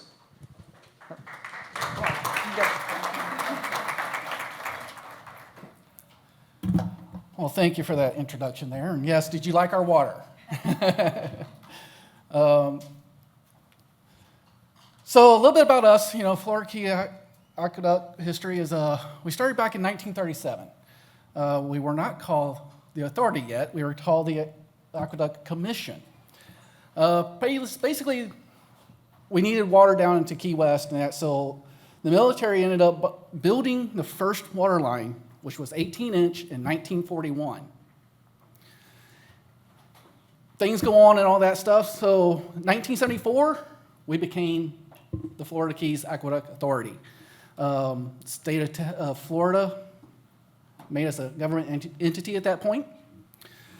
As time went on, in the 2000s, we became doing business in the wastewater. 2019, we went on ahead and took over wastewater for the county. So anything out in the county that we deal with for wastewater now. So some of the things that we are doing right now, spending a ton of money on wastewater treatment plants, water treatment plants. We're doing subaqueous crossings at all the channels, getting the water line off the bridge. Right now, it's on the bridge. So we're getting it underground, protecting it. And then going through our entire system, pump stations, offices, any kind of critical infrastructure, we're raising it up to get above the flood levels.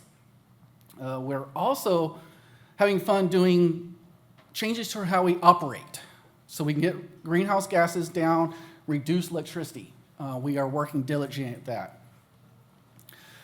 So water treatment facilities, right now, Florida City, all the way up there by Homestead, is where our water starts. We pump it all the way through our system, Key Largo, Long Key, Ramrod, Marathon, all the way to here, we pump it. So in order to kind of provide a little bit more resiliency, we are looking and committing. Right now, we have a desalination unit fixing to come on board, online here in probably March. And then we're starting the process in Coral Key for another desalination plant. So the Stock Island one, 4 million gallon capacity. Still pushing for the May, but we're trying to get it on faster. If we can get that up and running. Coral Key, we're just now beginning the site. So we've got a long ways to go. Cost differences between the years so far, $25 million. That's how fast that stuff is rising in prices, and it's mainly because of the technology. The new membranes and stuff are just skyrocketing in cost, but it's well worth it for us.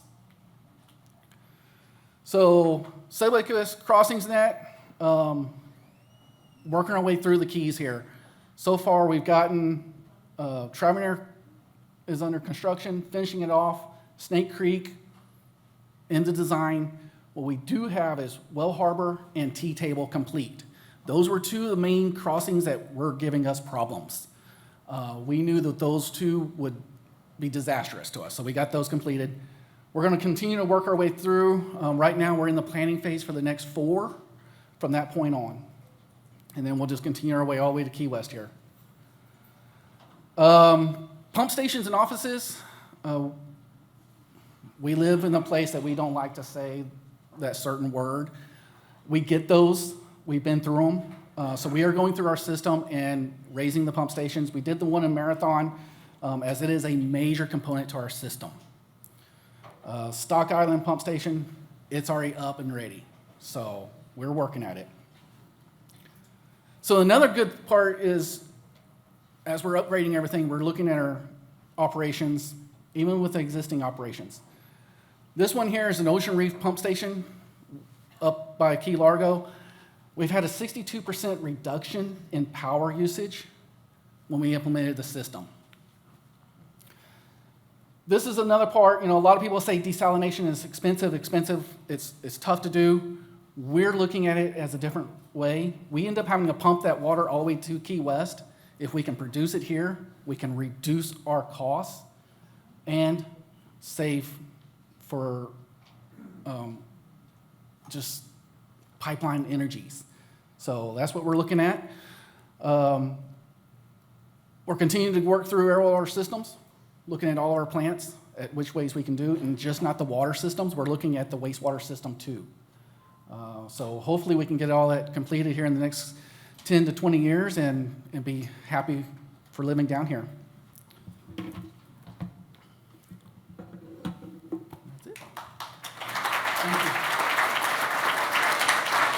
Thank you, great job. He made me thirsty again. All right. Okay, next we have Melissa Lubitz. She's the Director of Business Development with North America Hydroloop. She has a foundation in environmental biology. She spent over 2 decades in water treatment. She's driven by her passion for sustainable solutions. As the Business Development Director, she's committed to promoting gray water recycling solutions that meet the region's growing demand for sustainable practices. And she is going to talk to us about gray water recycling today.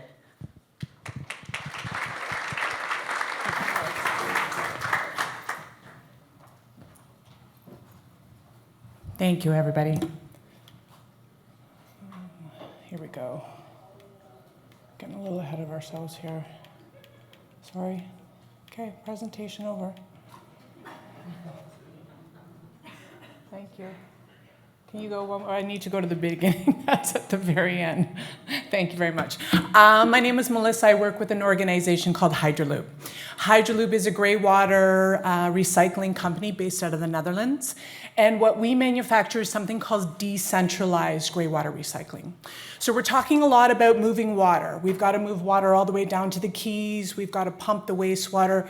What decentralized is you're doing it in the place where you produce the water. 4.5% of the world's energy is used in the water sector. Let's clean the water right where we have it. Every building has its own water source. So we have our black water, we have our clean water, and we have our gray water. When you take a shower, that's what we're producing is gray water. When we wash our clothes, that's what we're producing is gray water. Let's take that water, let's treat it where we have it, and then use it for non-potable applications. So what we want to do is we want to take that gray water, we want to treat it. Why are we flushing our toilets with potable water? Think about all the energy that's used to bring that potable water to homes. We can flush our toilet with this water, we can put it back into the washing machine, and we can put it outdoors for irrigation. In the Middle East, strictly all they use this water for is for topping up their pools. Let's stop using our clean potable water for these types of applications. So I'm not going to talk brand specific. There's many different gray water recycling products out there. But basically what you want to do is take this water, you want to make sure that you don't have a lot of consumables, so we talked about membranes, things like that that you want to put into the landfill. You want to treat it to a point where you can use it and it's safe. So what my company does is we take it, we use foam fractionation, we settle out all the larger particles, we then put it through a bioreactor, so the microorganisms will then break down all those oils and organics. Then we're taking the water and putting it through UV disinfection. That water is then stored for when it's needed. It will continuously run through the UV system to make sure that water is maintained. We never store raw gray water because it will become a life unto itself. What's really important about these types of devices is the data collection. We wanted to make sure that there's something with the installers don't have to go into the home all the time for maintenance or upkeep. It's IoT connected. Any information can be gathered remotely. But what's more important is municipalities. By implementing this into homes, we're able to see how much water are we saving? How much potable water use are we saving per home? Whatever potable water we don't have to bring in to use, we don't have to pump out. So on either end, we're saving. We're actually saving on our infrastructure. So a typical home, let's say 4-person home, can save on average 12,000 gallons of potable water use in just a year. Now, I have builders come to me and say, well, what if the homeowner doesn't really care about this? Well, I mean, we don't want them to be watching when they use their water, how they use it. It's going to catch at least 1 shower a day. That will produce 10,000 gallons of usable water per year per home. Let's multiply that times 100 homes. It's pretty significant. We can also use it in commercial type applications, hotels, multi-residential type applications, and then we get into the hundreds of thousands of gallons of water savings we can have per year. So when we talked about, when I said about the amount of energy that's used to pump our water back and forth, we're going to reduce our carbon footprint by treating the water where we have it. And you can see the difference here between just using tap water, Hydroloop water, and then when we have applications where they're using solar power. Florida is the most generous state in all of the United States, offering incentives and tax credits, rebates for builders, developers to incorporate gray water recycling. In Monroe County alone, for building permits to incorporate a gray water recycling system, they get 2 points towards their building permit. But on the larger scale, we have multi-residential applications where these builders can incorporate 35% more homes into each multi-res building, into their developments, if they are proving that they're incorporating some type of gray water recycling. Under the Florida Water Star program, they'll actually offer cash incentives. So in Tampa alone, they'll give $1,000 for every single device. And then just the 1st of January this year, the state is actually offering a tax credit up to $4,200 for every single device that builders bring into their design.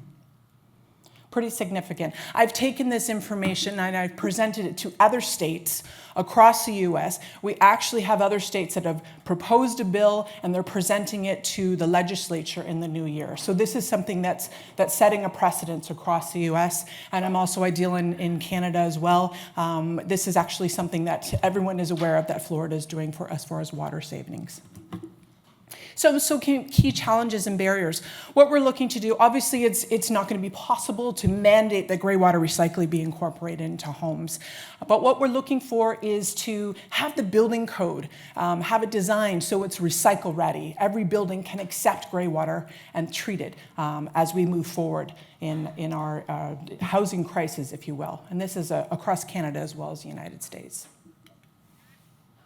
And I want to leave you with this one statistic that really sat with me as I'm on a mission to save water is if we were to incorporate a gray water recycling device into only 50% of the homes worldwide, we can save over 68 billion gallons of potable water per day. So thank you very much for your time, everyone.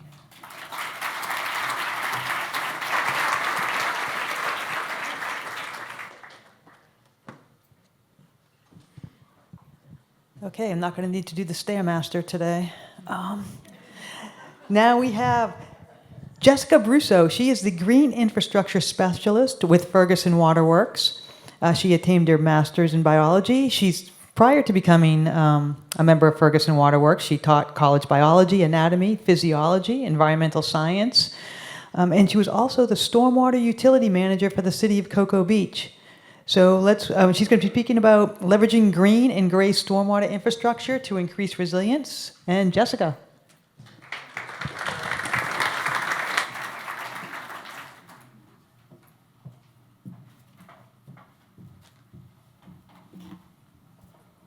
All right, awesome. So today I'm going to be talking to you about how we can use both gray and green infrastructure together, kind of symbiotically. They're complementary to one another in reality here. So let's talk about first what gray infrastructure is. We all know it already, all right? We have culverts, we have catch basins, et cetera. We are shunting water as quickly as possible to receiving water bodies. Along with it comes nutrients, come pollutants. Green infrastructure, on the other hand, is going to more closely mimic nature. We're trying to get the water to infiltrate as close to where it falls as possible. And if we look at some common GSI practices, you can see those listed up here. Some you may not know, some you may be more familiar with, but essentially we're looking at these as buckets, right? We're trying to create spaces, whatever space we can. Let's take advantage of it and create these buckets. And we're looking at, reducing flooding and increasing resilience, as well as reducing those pollutants that go out to receiving water bodies. I'm going to be focusing on a few of these today. So we're going to go through some examples. Some, sorry, are not from Florida because we need some adopters down here. So I'm looking out here at the crowd. So I'll give you some examples from there and then some closer examples as well. So some precast porous concrete panels, these are excellent. What do we use? Stabilize, infiltrate. Those are the goals here. These are made in facilities, so we have to not worry about what happens in the environment. So that QA/QC is very good, so we know we're having that infiltration rate 250 inches per hour. They're HS20 load rated. They're used for a variety of options, pervious gutter lines. We can do standing water issues that may come along, as well as the radii of curbs and even parking areas. As you can see, they could go in the ground with lifting hooks. They can also come out if you need to do utility work. And we're going to go to New York City. They've done a lot in the green infrastructure space. This is a green infrastructure standard for their pervious gutter lines. So you can see here they have the precast porous concrete panel, and underneath that, they have layers of this R-tank. It is a modular subsurface storage system. These are just 2-inch lifts, so it's perfect. You can create very shallow applications. We can have a profile as minimum as 14 inches with this, with just some rock, or the ones that you're seeing here are 2 feet, and one's a little smaller than that as well. And that is what it looks like under construction. When it's done, you can drive on it right away. New York City does have a fantastic cloudburst management program that seeks to infiltrate water as much as possible, alleviate water going into the storm sewer system. Over the summer, after piloting projects, they unveiled that they're going to invest $35 million in creating 7 miles of pervious gutter line. So that's approximately 150,000 square feet of pervious gutter line. And beyond that, the modeling shows they are going to save 35 million gallons of water from entering the storm sewer system annually. Closer example, we can go over to Doral, where they had this ponding issue. The closest entryway to a catch basin is right over there around the corner. That water's not getting there. They instead put in some of these Stormcrete panels, and now the water infiltrates. It creates a safer pedestrian walkway. You can look at this plastic grid system called EcoRaster. It is 100% LDPE, which means it's all recycled content, extremely durable. This is meant, again, to stabilize and infiltrate. It can be used for parking areas, trails, fire lanes, road shoulders, etc. Many different applications, high infiltration rate, HS20 load rated, up to 70,000 pounds per square foot. And we can see this is how durable they are. This is a development that is up in Michigan. Again, sorry, it's not a Florida example, but they are using it for the roadway in this very sustainable community. They did a rock infill, and as you can see, they were doing this during construction. So that roadway is down. They still have many houses that they still need to develop in that area, and they're doing it while the EcoRaster is down. I would highly recommend checking it out. If you just remember Viridian at County Farm, they're on Instagram, they're on YouTube, and their website's up there as well. So check that out. They have lots of cool videos. But Virginia Key, Miami Marine Stadium Basin Trail. Has anybody been there? Anybody? Some of you guys? All right, awesome. So if you haven't had a chance to see it lately, they did redo the entire trail with this. So they put a 6-inch base layer of rock as a reservoir, and then they put the EcoRaster down, filled it with gravel, and now we have a new walking trail that goes all the way down, has an excellent view of the skyline. So if you haven't been there, go check out the trail and check out the skyline. It's a mile and a half long. Okay, NSBBs. Now we're going to switch from pervious, and we're going to look more at actually collecting trash, okay? There's a lot of great programs around the state of Florida that are using a lot of nutrient-separating baffle boxes. So what they do, end-of-line treatment, all the water comes in from this basin. Wherever the discharge point is, that's where you're going to put this. We are capturing trash, debris, leaf litter, whatever, all those up in that screen box. Down below in those chambers, that's where the sediments get caught. And then the water continues to flow. I'll draw your attention, it goes from 4x8 all the way up to 12x24. So we can deal with some large areas here of basins. The max peak flow rate is going to be the overflow, not overflow, but I should say the bypass. So if you have a very heavy event come in and then needs to go and bypass, that skimmer will go up, the water will move out. We want to prevent any upstream flooding, okay? But for the majority of the time, you are capturing that trash and debris. For municipalities that are looking to get the credits, 16% nitrogen removal, 19% phosphorus removal. If you add an upflow filter with some specialized gold and gold media at the end of that, you can get even more. That'll be based on the modeling though. That's what it looks like going in the ground, getting covered. It can be totally covered. It doesn't have to be showing. It can be underneath the ground in grass or whatever you want, or in the roadway. We do have traffic rated hatches as well. There's an observation cover there you can check out. That's really good if you're doing any grants with an educational component. I'm going to give a shout out to Lakeland, not Southeast Florida, but they have an excellent baffle box program. This is the newest one they put in. It is 12x24 box. It does have an upflow filter at the end of it. That has a 138-acre basin. They are reducing 138 pounds per year of nitrogen, 22 pounds per year of phosphorus, and the TSS is going to be over 9,000 pounds per year. With their whole program total, they are doing 24 baffle boxes. 200 tons of solids are kept out of their waterways. And finally, one shout out to a project that is out for bid right now, Jose Marti Park Adaptive Redesign. This is in Little Havana on the Miami River, as you can see. This project has been designed by Cummins Cedarburg, Res, and Curtis and Rogers Design Studio. And just take a quick look at the BMPs here before I close out. You can see that there are pervious pavers, there's underground storage, there is bioactivated media, there's living shoreline, and there is a baffle box as well. And just to throw you out here before we stop, a 93-acre basin, and you can see the numbers there, 763 pounds per year of total nitrogen and 122 pounds per year of total phosphorus. So this is what it looks like to actually create these buckets for resilience, work together, and help our waterways and reduce flooding. So thank you very much.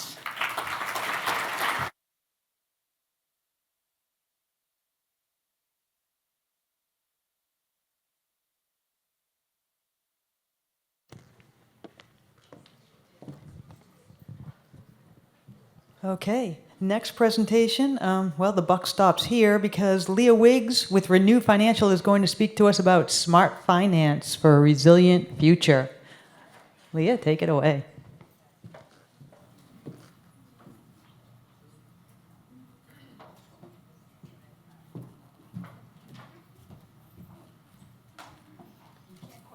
I was going to say, where's the clicker? Thank you.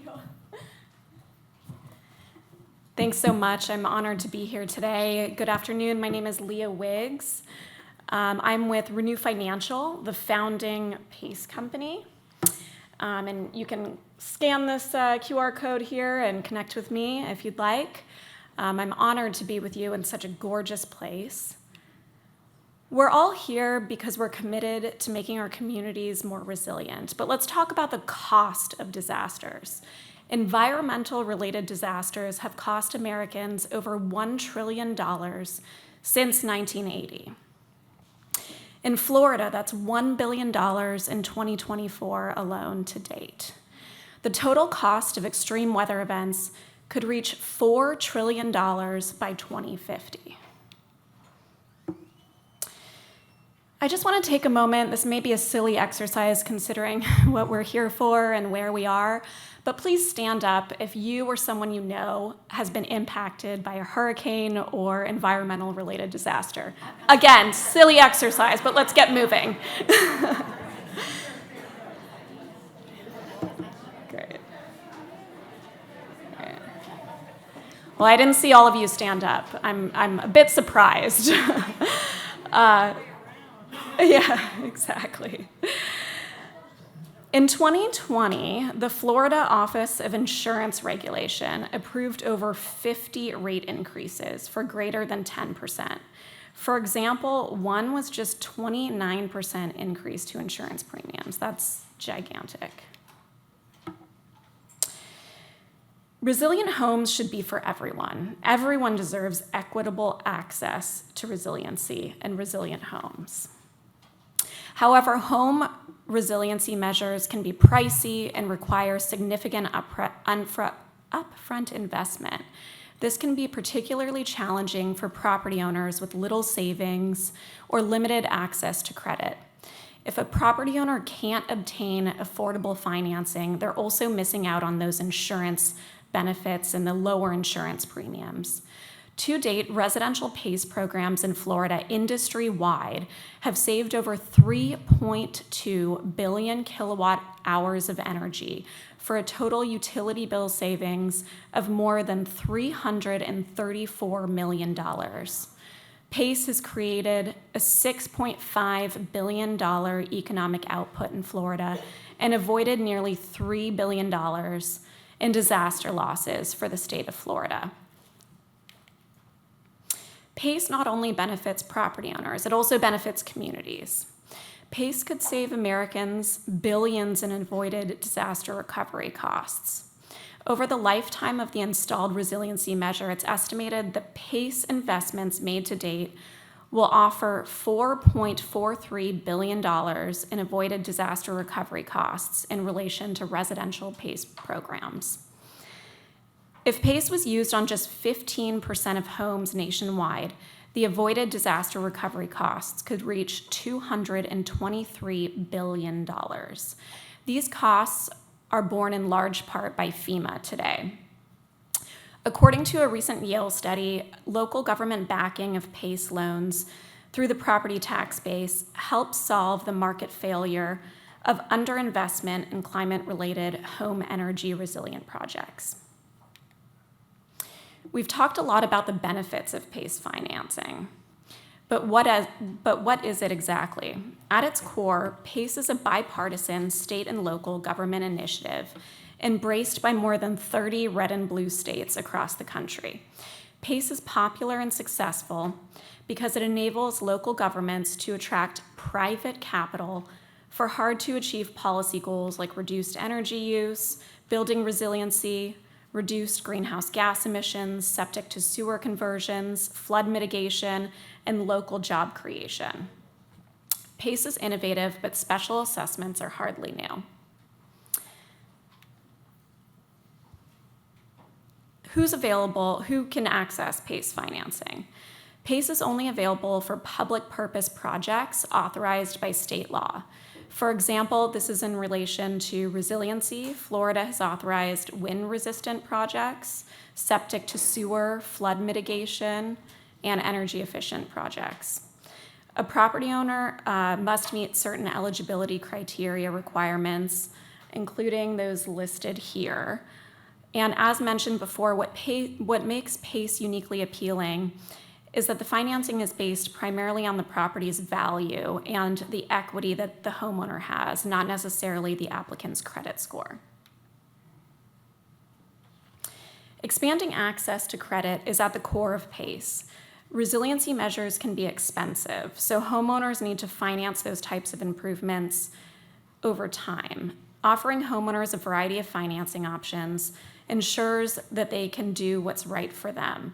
Hurricane shutters, for an example, can cost up to $55 per square foot, and retrofitting an older home with hurricane glass can cost between $35 and $50 a square foot.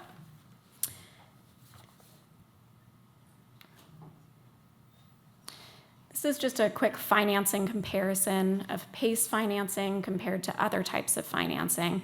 I just want to note that exact rates have fluctuated for all types of financing. PACE interest rates right now are between 8 to 10%, and credit cards are upward of 20%. How can communities access PACE? A state bill was passed and implemented this year. It's called SB 770.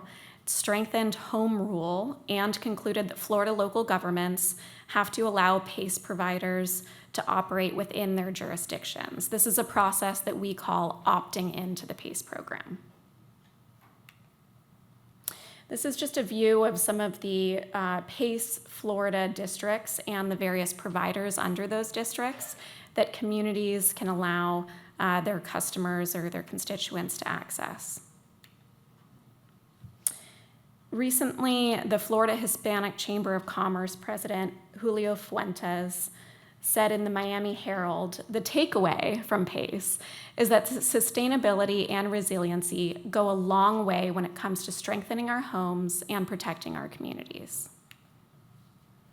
PACE financing has allowed more than 371,000 American homeowners to make voluntary upgrades that save energy and strengthen their homes against natural disasters. These upgrades have conserved water, reduced pollution, and helped create more than 146,000 local jobs in the construction sector.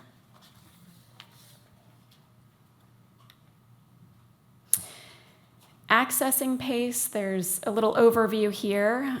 When available, PACE is fairly easy to access for constituents. There's no application fee. Submitting an application doesn't commit a homeowner to go through with the financing. Homeowners don't pay for the PACE financing until they're satisfied with their project and they've signed a completion certificate. Again, I mentioned a bill that went into effect earlier this year that regulates PACE at the state level, and it did a number of different things, including capping the maximum term of the financing, so how long homeowners can repay the assessment, for up to 20 years. And it also made clear that no assessment can exceed 20% of the home's just value. It went into details about what homeowner disclosures need to look like, and ensured that every homeowner receives a recorded confirmation of terms call going over their financing and ensuring that they understand what they're signing up for. Contractors are not paid until the homeowner again signs off that they're satisfied with their project and the work has been completed. The future of PACE is really up to you as local governments. You can see me here, or one of my colleagues is also in the audience, and you can bring PACE to your community by going through the process of opting in, and I'd be happy to walk you through exactly what that looks like. But the majority of Southeast Florida communities have PACE today, and it's just vital that we retain PACE as an option for homeowners when they're looking to upgrade their homes. Thank you so much.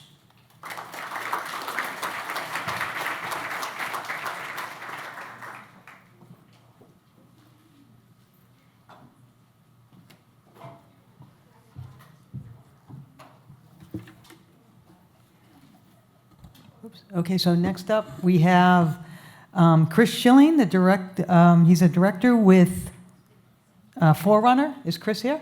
Oh, there he is. Okay, super. I didn't see you in the line up there. So he's going to be speaking about planning for the future, mobilizing data and technology for floodplain management. And here's Chris Schilling.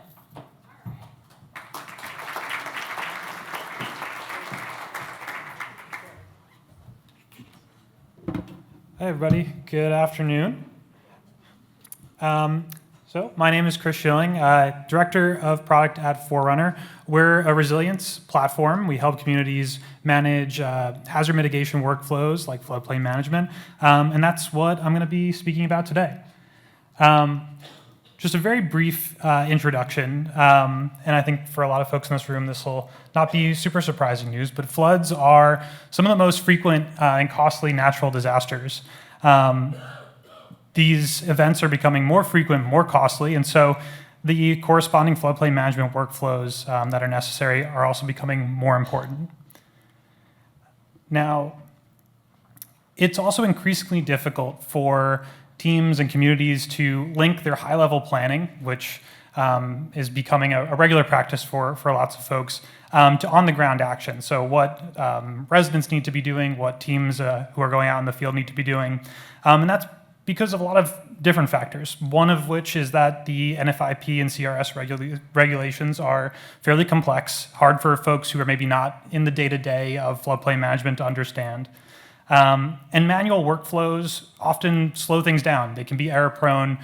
Most teams have lots of different competing priorities for their time, and so whether you're looking through tons of elevation certificates or answering resident questions, things kind of can slip through the cracks.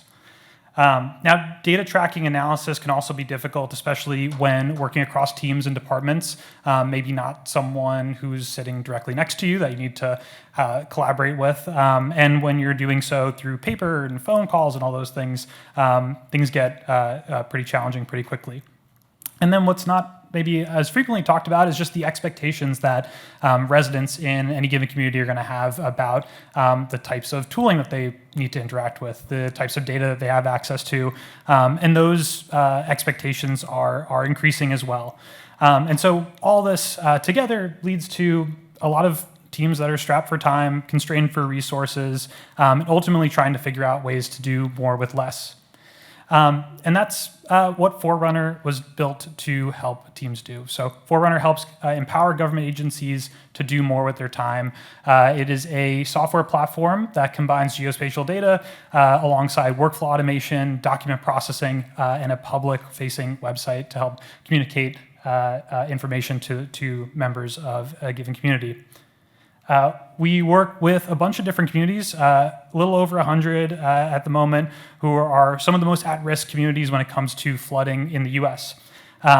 Many of these are CRS communities, and customers of Forerunner have an average CRS score of 6. So we work with a organizations at the state level, like the Florida Department of Emergency Management, as well as a handful of local governments, cities, many of which are in Florida, and also including Key West. So thank you for having us, and thank you for continuing to work alongside us. We always appreciate being able to join and visit our partners, especially when they're putting on a great conference. We have, seen a lot of interesting trends in this space as we've been working to serve those different communities with floodplain management, many of which are, again, working to find ways to work smarter, work more efficiently, and really turning to digital tools to help enhance not just their own workflows, but also the sort of public-facing elements of the job. So working to enhance public communication, accessibility through tooling.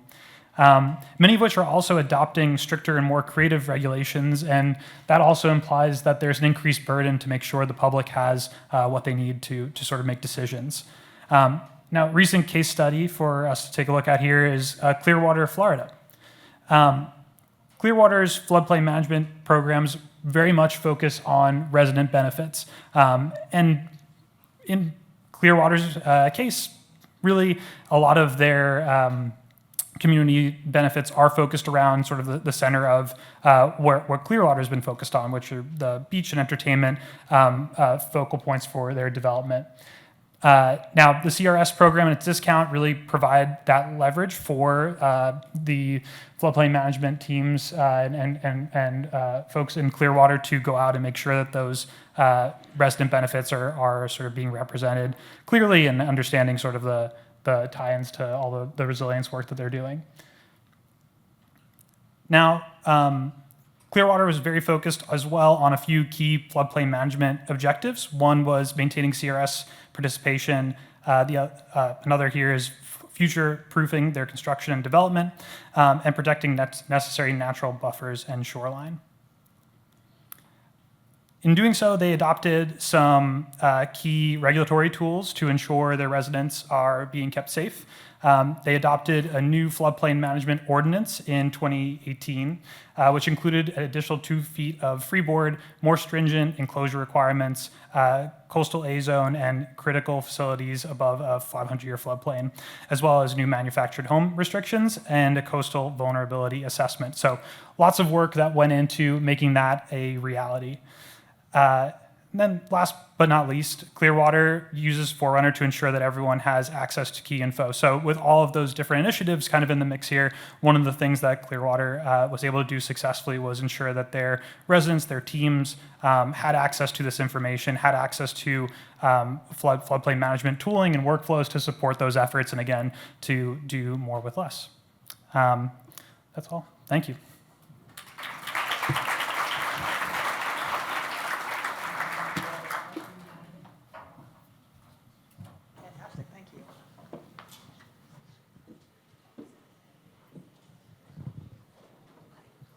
Okay, next up, we're changing gears a little bit. We're going to talk about Resilient Biscayne, and Janet Bowman, she's a senior policy advisor with the Nature Conservancy in Florida. She focuses on state climate and conservation policy, Gulf of Mexico restoration and transportation. She served as an adjunct professor at Florida State University College of Law, has her Juris Doctorate degree, and is past chair of the Environmental and Land Use Law section of the Florida Bar, and a frequent speaker on conservation policy topics and environmental and land use laws. Janet, come on up.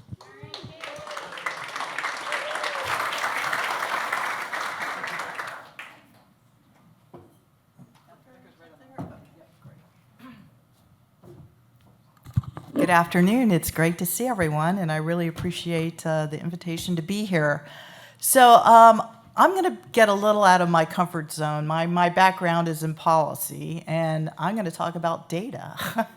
So here's a lawyer talking about data. We certainly need it to inform policy, but I'm not an engineer, and I'm not a biologist. So here we go. So Resilient Biscayne is a project the Nature Conservancy undertook about 1.5 years ago, and sort of the purpose of it is to come up with some decision support data and analysis to inform where to put nature-based solutions and really how to quantify benefits and co-benefits. I'm just going to skip this. And to have some data-driven recommendations to drive nature-based solution decision-making and investment.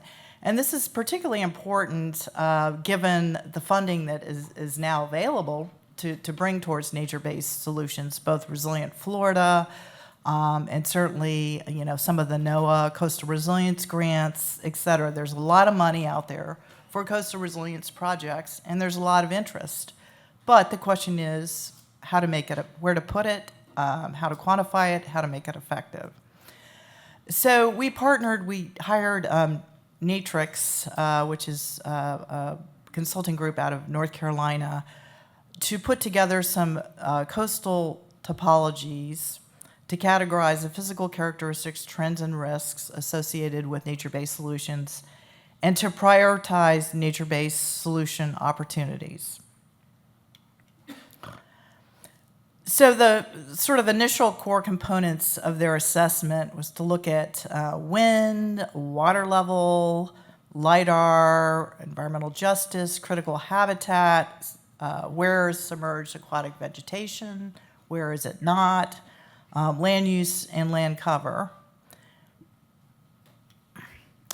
And then to come up with sort of taking the typologies and identifying, matching what nature-based solutions would work with particular parcels of land. And when I say parcels, I'm talking about they looked at virtually every coastal parcel of land along Biscayne Bay, thousands. I nearly blew out my computer when I tried to download their analysis. So this is an aggregate sort of snapshot of the solutions and where they are that they came up with. And the solutions are sill, riprap to address erosion, seawall habitat, putting habitat in front of seawalls, mangrove planting, which is the kind of yellow-green, and probably the biggest is the mangrove with sand infill. So adding some fill to augment and make suitable mangrove habitat. And then the orange that you see are excluded areas due to channel access or kind of narrow canals where there isn't room for nature-based solutions. In addition, they quantified the carbon sequestration value, capture value of these different options. Sill only looked at soil organic carbon and the amount of carbon saved by preventing erosion. And then the mangrove planting looked at soil organic carbon, below ground carbon, and above ground carbon. And when you added them all together, there were about 206 miles of shoreline that could provide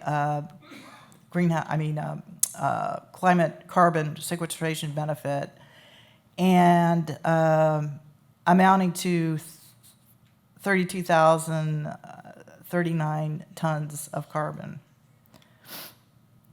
Okay, and then for each parcel that the consultants looked at, they're all done by parcel number. So they looked up, the tax ID numbers, parcel numbers, and you'll see at the top, there's a co-benefit summary that looks at the carbon capture amount. On the right, you'll see the cost estimate, that is the estimated cost for the particular nature-based solution that's identified. In this particular example, which is a parcel just around the Coral Gables area, just south of Coral Gables, mangrove planting is the solution that's identified. Above it, you'll see sort of seagrass cover, and then to the right, you'll see the roses. The compass roses are wind and wave data on their frequency of wind and waves from a particular direction. And then you'll see a cross-section of the parcel. So this data is available for, thousands of parcels along Biscayne and can be used to inform decision-making about nature-based solution investment. The second example, the first one, let me go back, that I showed you before, this was a privately owned piece of land, but the next one is actually a parcel that's managed by the U.S. Fish and Wildlife Service. And it is just north of Key Largo, and it has an erosional shoreline, so the recommended nature-based solution opportunity is shoreline revetment. And you see here in the co-benefits summary, there's an estimate of the sediment preserved from erosion over 25 years, and then the amount of carbon that is captured over 25 years and not lost. So how can this data be used? Well, we hope it can be used by local governments in the area who are looking to identify projects and build them, private developers. Perhaps there's a use with the Back Bay Coastal Storm Risk Management Study when that comes to pass. And certainly could be used in conjunction with the Climate Ready Tech Hub, some of that work. So next steps is to develop a platform to host the data so you all can use it. And, you know, if anyone wants to talk to me further about your interest in it, I would love to talk to you. Thanks.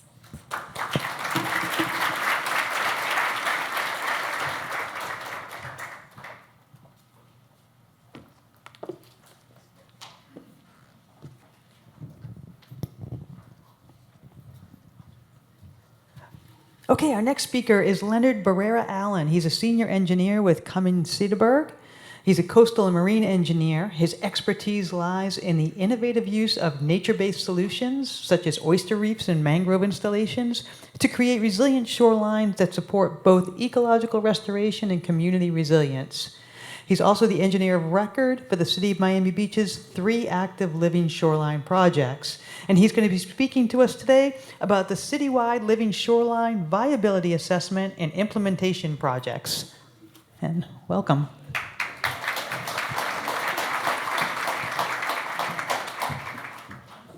Good afternoon, everyone, and thank you. I'd like to start by thanking the City of Miami Beach, who are the partners and the main entity that's pushing forward this effort.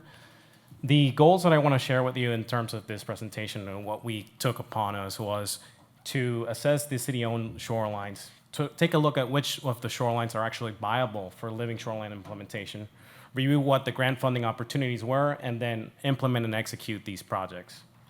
So for some background, the City of Miami Beach has about 118 publicly owned segments within the city. That's the segments of shoreline that they own. And they had a desire to want to propose sustainable improvements in order to create interaction between the water, the residents, the tourists, and the environment. So in order for us to look at all the items that we had to assess the 118 publicly owned shorelines, which in this graphic that you see here are the blue dots that are shown on the map, and then the red is the boundary of the city. As you can see, that can lead to a lot of variation on the types of shorelines that we have to plan for and try to score. So in order for us to do the scoring for this project, for the plan that we were going to rank all the shorelines with, we had to determine some factors. We identified several factors that were going to be critical when we were looking at the shorelines that we wanted to implement. The first one was the condition and the fiscal year of implementation based on their capital improvement plans. If this wall was really in poor condition or if it was going to be implemented soon. The cost effectiveness, meaning how long of a shoreline we have. So if you have a really narrow stretch, it may not be worth it to put a living shoreline there. The water depth, obviously the deeper the water, the more challenges you have during a construction of a living shoreline. The navigational impacts based on the waterway width, the exposure to waves, how big are the waves that are going to be impacting the shoreline, the constructability, if we can actually get there and build it based on access to the site via barges or if we had upland staging areas. And then finally, the upland use. If we had a green space, that meant that we had a lot more flexibility with what we can do upland of the site or if we had a street end or heavy waterfront use, maybe used by boaters, then we were really limited in the options. So what I'm showing here on this graph is a snapshot of the scoring. There's two items I want to highlight. The first one is the cost, efficiency, and length score, which is that first top left pie chart that we see here. And it's pretty interesting. Most of the city-owned shorelines are actually right-of-way or street ends, which doesn't give you a lot of flexibility to build a living shoreline, so that's why a lot of them were scored that way. And then the upland use score. Sometimes you were right up against a heavily trafficked street, so you don't really have a lot of space to go into it. So together with the city, we came up with the scoring, and we identified the top 10 sites based on their capital improvement plans. And the scoring we had, we selected 3 sites for conceptual development, meaning we wanted to explore them further and see what could we develop in these sites and potentially have something to put together for funding for the grant applications. The first segment that we identified was a segment on West 40th Street. It was about 240 linear feet, and it had a significant deterioration of the seawall. We had invasive vegetation that we needed to get rid of, and we had a pretty good working buffer to the upland area. The parking lot was owned by the city, and so that allows us to have some flexibility on the construction staging for this site. And we also did bounce dives at the locations to make sure that if we were putting elements in the water, that we weren't impacting resources such as seagrasses. This is a preliminary conceptual plan. Again, we wanted to put something together. I'll show something much more detailed now that we got into the design and permitting phase. The second site that we selected was Mid-Beach Park. This one benefits from a large length, 600 linear feet, so we're able to save some economies of scale by putting the living shoreline there. The site is accessible by barge, and again, no seagrasses were observed. This was the initial conceptual plan. We had a rock revetment with mangrove planters and some potential transient docking. That was the initial concept. The second or the third site that we chose was Beachview Park, 300 linear feet, again accessible by barge, and we had a pretty wide channel to work with in terms of helping us with staging construction. And again, I think critical for this is no seagrasses, because we don't want to create impacts in order to implement this living shoreline, or we want to minimize them as much as we can. And again, this is the concept. Again, a rock revetment, a mangrove planter, and a floating boardwalk to try to increase that access to the water with the residents. So the deliverable was a citywide living shoreline assessment document that detailed the 118 properties and the scores for all of them. With this, we applied the 3 projects that I showed you. We applied for some funding, and we got some Resilient Florida funding to do the design and permitting of these structures. So now I'm going to show you the 3 conceptual or the 3 renderings that we have during the design. This is the West 40th Street. If you've ever been through that site, you've seen that nice Welcome to Miami Beach sign, really pretty. And then we have the living shoreline with 2 observation platforms and 1 floating dock that will serve for a kayak launch.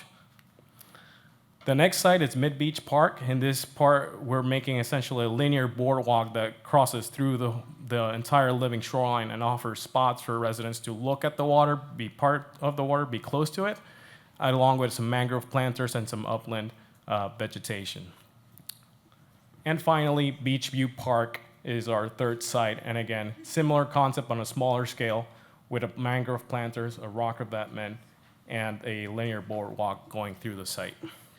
So we're currently on the design and permitting of these 3 sites, and we are having a lot of fun going through all the intricacies of permitting in water with these structures. So, and that's it. If you'd like to talk more about this with me, you can find it at our booth. We have some hot sauce too, so feel free to pick it up, and we'll see you there.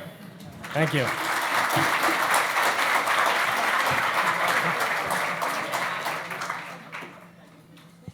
Very good. Yes, we can be easily bribed here. Hot sauce. Okay, now, moving on. We're going to hear from Dr. Karen Bolter.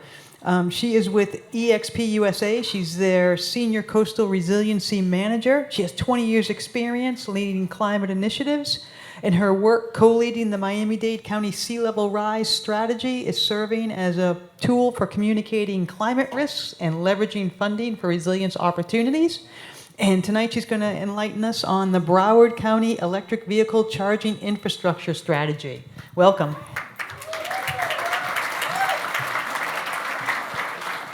Clicker's up there. Hey everyone, amazing, wonderful to be here. I'm so excited to see you all.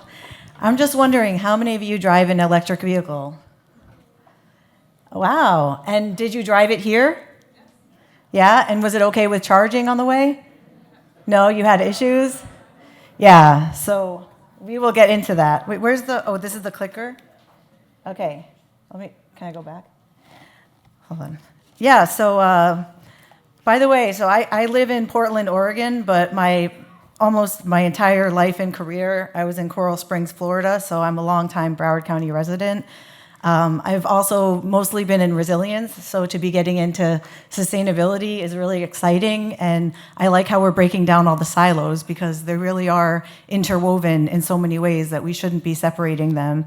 I have so much gratitude to be here, even though I've moved away from Florida, to still be involved in all these projects and to see everyone. I've actually been to every single one of these except for last year, so this is my 4th time at Casa Marina for this conference, so I'm an OG. I know a lot of you, so everyone that knows me knows as much as I love climate change, I love maps and data just as much. So I'm going to show you guys a lot of maps and data. I just want to acknowledge Broward County that we're working with Dr. Jennifer Jurado and Dr. Greg Mount and Delaney Woods, and they've been incredible to work with, and their passion for this and their support, it's just been an incredible project. I also want to acknowledge the Broward MPO because they also did an EV study. Is Levi here? Levi, he's been helping me with lots of data. It's hard to find data on this kind of stuff. Not in other states, just in Florida, by the way. So yeah, this is our team that's at the conference. We have 7 people from EXP. So come say hi to us. We have a booth. Carmen is our leader. She's also leading the Broward Net Zero strategy with Nicole. So just an overview of our firm. We're all over. We have 7 offices in Florida. We do architecture, engineering, design. So not just the planning, the implementation, because that's, I've been really excited to see all the lightning talks this morning that we're transitioning. I used to say there's, this information action gap and there's too much planning and not enough action. So seeing all these real projects with shovels in the ground and really doing things is very exciting. So yeah, we're a pretty big company, 4,400 employees. We're very inclusive, and we focus a lot on sustainability, and we focus on EV charging. So we've done a planning study for the Miami-Dade Airport, which was site prioritization. We've done implementation projects all over Canada, some in Miami, some in Tampa. So we have a lot of EV work. You can pick up one of these flyers at the Broward County booth and at our booth that we made for the project and read more about it, because obviously I can't tell you much in 7 minutes, but it's basically data gathering, analysis, implementation, and then different strategies to enhance and support EV public charging infrastructure in Broward with a focus on disadvantaged communities, multifamily housing, large employers. So not just to figure out where's the demand, where's the need, but who are the people that need it the most. It's so easy, the people that have chargers, right? Do you live in a single family home? So FP&L comes in, and for $30, $38, they'll set you all up, and you can even charge for free on the off-peak hours. So it's much easier for a single family residence to charge than multifamily. So, there's lots of co-benefits. So this is the current landscape in Broward County. The county has a lot of vehicles and stations, second most vehicles, EVs in the state, second to Miami. So for these scenarios that we assessed in the bottom, you can see they're 13%, 36, and 67. Those are the percentage of cars that could be EVs by 2045. And if you think about that in terms of like the numbers, so right now we have almost 2 million people, almost 2 million cars. We only looked at autos and trucks, so this isn't commercial or industrial. So we had 3 scenarios. The conservative is just business as usual, which we're scared of considering what's happening. The moderate will make a little dent, but this aggressive one that goes along with some of the Biden announcements with the EPA, we could have, a really decent amount of EVs on the road. And what's that going to do with our emissions? Well, almost all the emissions in Broward, almost half the emissions in Broward County are from transportation. So these are millions of tons. It was a typo, sorry. So you can see in the aggressive scenario that by 2045, we've actually cut the entire county's transportation emissions by half. So that's really exciting to see those results and that they're doable. We just really need to set up the infrastructure. So we have this amazing electrotempo, which we're doing demos at our booth, but it's peer-reviewed. It's based on decades of transportation models where you look at the demand, you look at the, what's the supply, what's the coverage, the demand, and what do we need to do, and really can analyze different sites based on, we have like 10 different criteria that we've integrated into the model, but these are some main ones, which are the ones that we kind of are playing with the weights, so that coverage and demand, and then also the Justice 40. And the way we did flood risk is super interesting, especially because it's my favorite topic. So this is what it actually looks like it's like an online platform. So anything that's green is an ideal site, so you can play with these weights of the criteria. Anything red, they're good. They have enough coverage. They don't have a lot of demand, and it's not Justice 40 community, things like that. I know I'm going really fast, but we'll have this playing at our booth. So what was interesting with the flood risk is we had almost 1,300 sites. 2/3 of them were not in a flood zone. And of the ones that were, what we did was we extracted the elevation, and we figured out that actually more than half of the sites, the elevation, and this is the elevation of the building, was lower than the base flood elevation. So that matters, right? EVs in South Florida, there's a lot more considerations. There's the resilience, the flood risk consideration, and there's also the considerations of evacuating during a hurricane, especially if you're in the Keys. So I'm going to speed up a little bit, but these were our most vulnerable areas, and I like that I put them on the separate map to kind of see that they're all over. There's to the north, even up on the ridge, where the elevation is 12 feet, it still has a high base flood elevation. So we have areas all the way west. Like our most vulnerable areas have a pretty good distribution around Broward County. So here's just a draft glimpse at our top sites and why we picked them. So a lot of libraries are like low-hanging fruit. We could turn these centers into resilience hubs, or like a project for equitable economic development. So we're excited about that. We're going to do case studies for these specific sites.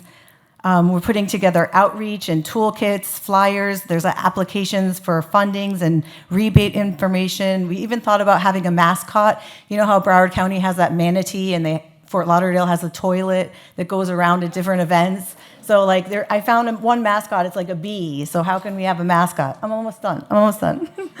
Just quickly. So here's the maps of the EVs in Florida. So you can see that anything red, there's about 1 in every 1,000 vehicles is an EV. If it's green, every 1 in 100 vehicles is an EV. So when we zoom in our region, you can see we have some very high dark green ownership. And when you look at it statewide, any of these cities have the most EV public charging: Orlando, Miami, Tampa, Jacksonville, Fort Lauderdale, Boca.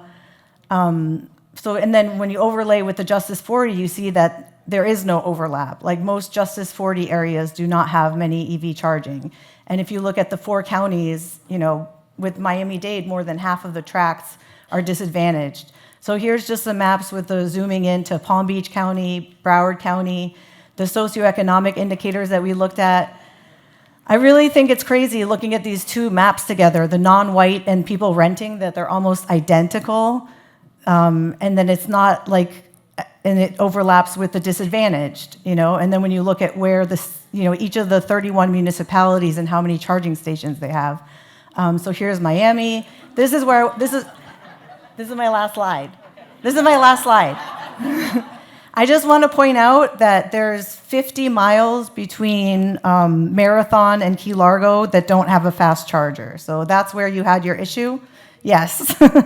So what's beautiful about this is there's CFI grants, there's unique opportunities to identify the need with these projects and leverage it for funding. You know, this is the data that you need to show I'm going to get funding for this project. So I'm sorry I took a little extra, but come to our booth and can send this deck to anyone. And I'm so excited to catch up with everyone. And I'm sorry it took so long. Yay.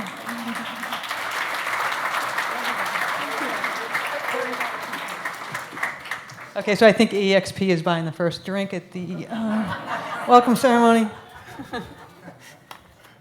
Yeah, all the drinks are on me.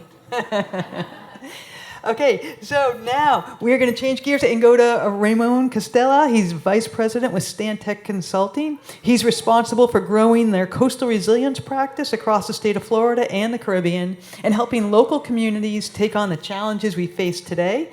He's going to be speaking about Duval Street Resilience and Revitalization Plan. Welcome. Thanks.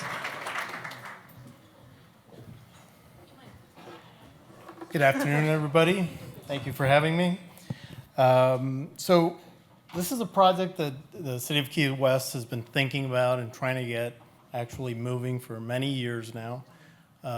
We were hired a couple of years, a year and a half ago, to take this on. It's being funded by a State of Florida Economic Development and Resiliency grant that the city got. One of the main, the overall purpose is to make the street resilient, revitalize it, but preserve and protect this iconic treasure and economic development driver that they have. You all know Duval Street. I'm sure some of you have been there already, maybe last night, maybe tonight. You know, and you all know what it is. It's also just about more than 90% of the structures along the length of Duval are considered designated historic structures. So one of the key objectives was, while doing all that revitalization, while doing the resiliency to protect the historic properties and the historic nature of the corridor. Of course, it's a street, so it has to serve a transportation needs. There's, besides cars, it carries tons of pedestrians. There's areas where it's 4,000 pedestrians per hour crossing in a given sidewalk. You have rideshare, you have golf carts, you have scooters, and all sorts of things that needed to be considered as part of the plan. Of course, you had vulnerability assessment. The north end of Duval is very low. The south end is too, but, you know, and then it gets real, like up to 10 feet elevation in the middle.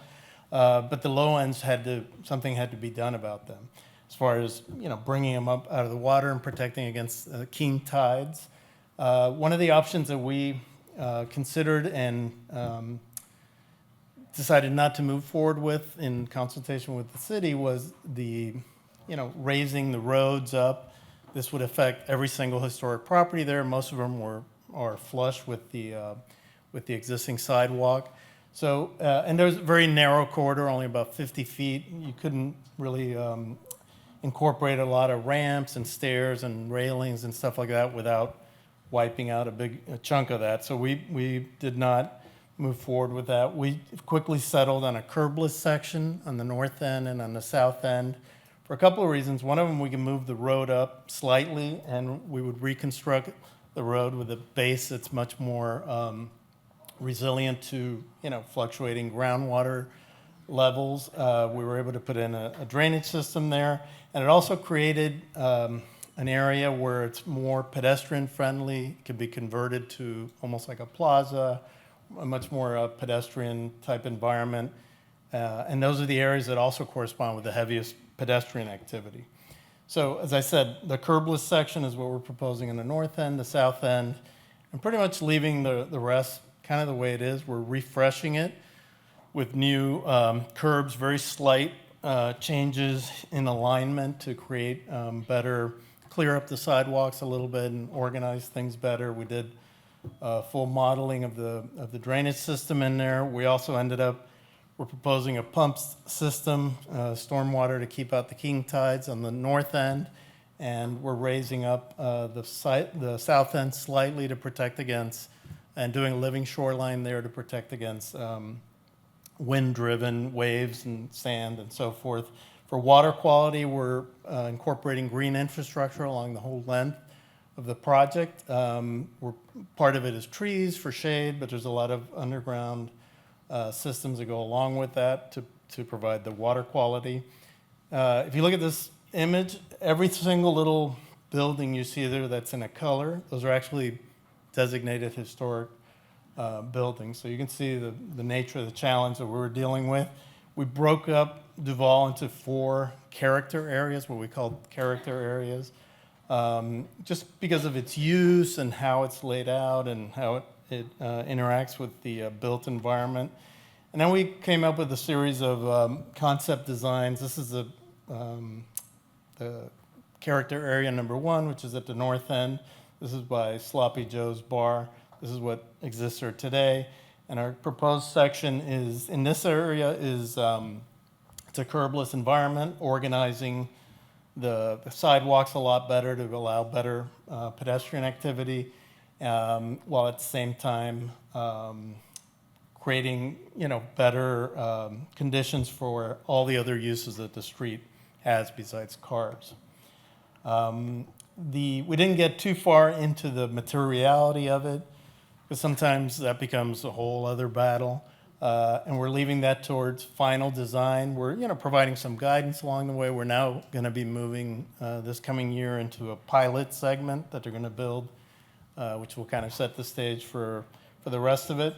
And we've set up what we call a kit of parts, where we're not prescribing what goes in front of each property and so forth, but all that will be addressed as we go into final design and kind of matching the character of the use that's directly in front of that sidewalk.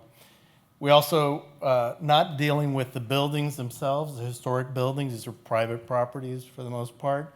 But the city is acting as a facilitator with these private property owners. We have a very good subconsultant, Schulman and Associates, plug for Schulman here, that worked with us, and they literally wrote the book on adapting historic structures for Miami-Dade County.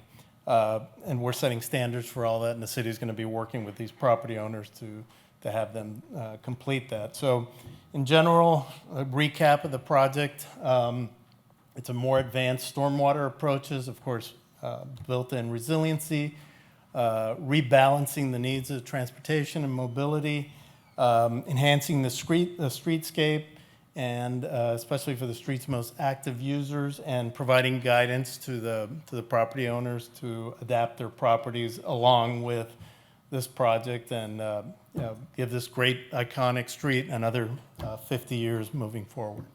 So with that, thank you very much for your attention.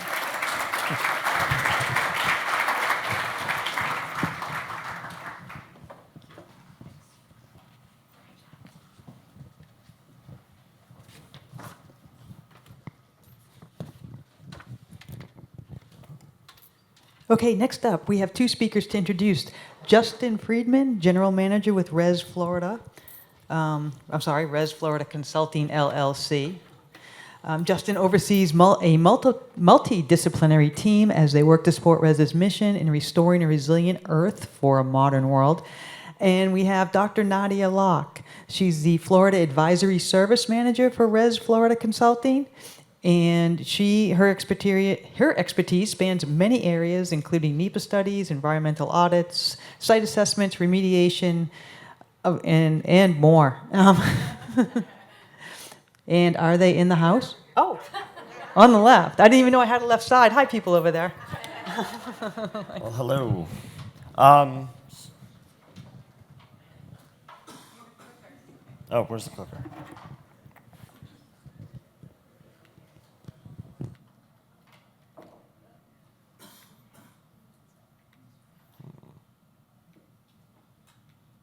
Getting there.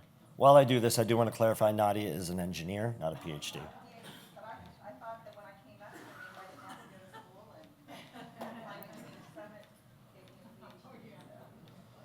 All right, hold on. How do I get to the next presentation?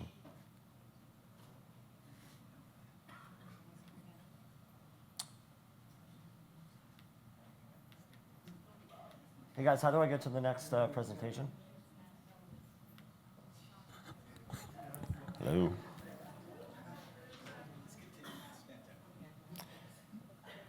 Guys, can I get my presentation? There we go.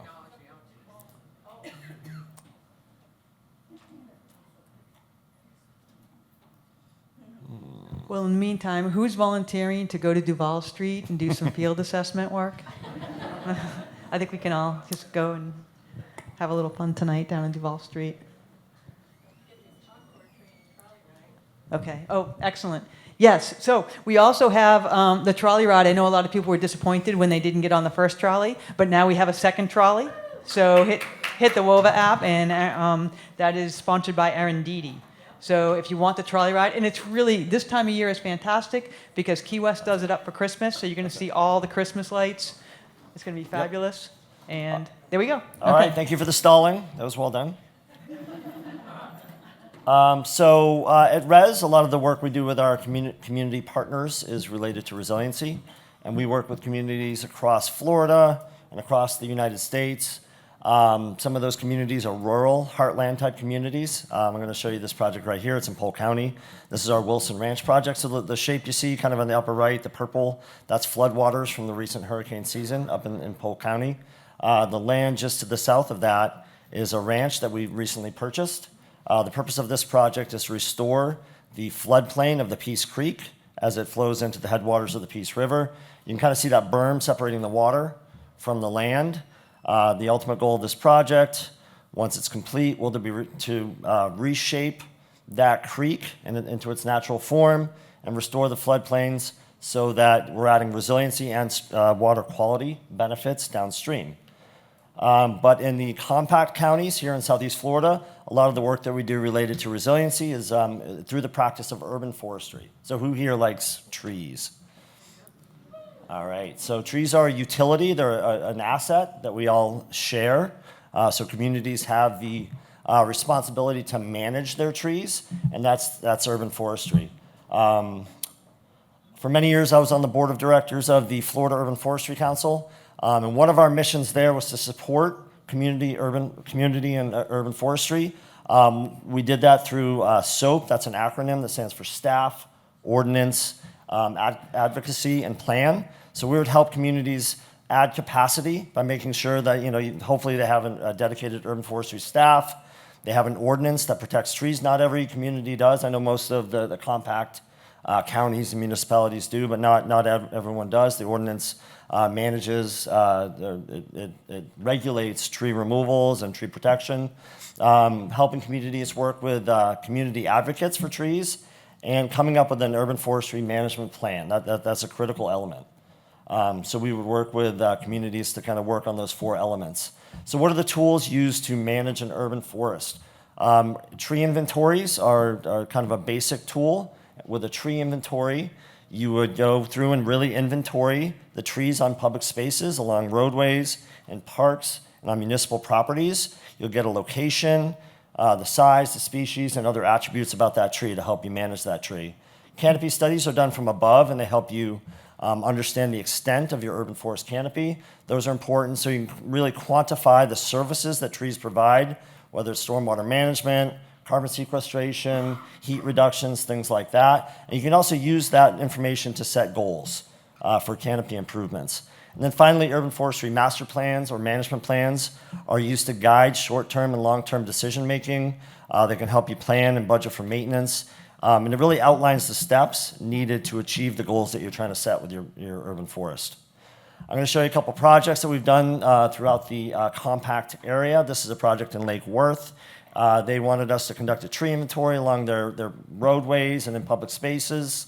They also did kind of a basic, easy canopy assessment just to get the extent of the canopy.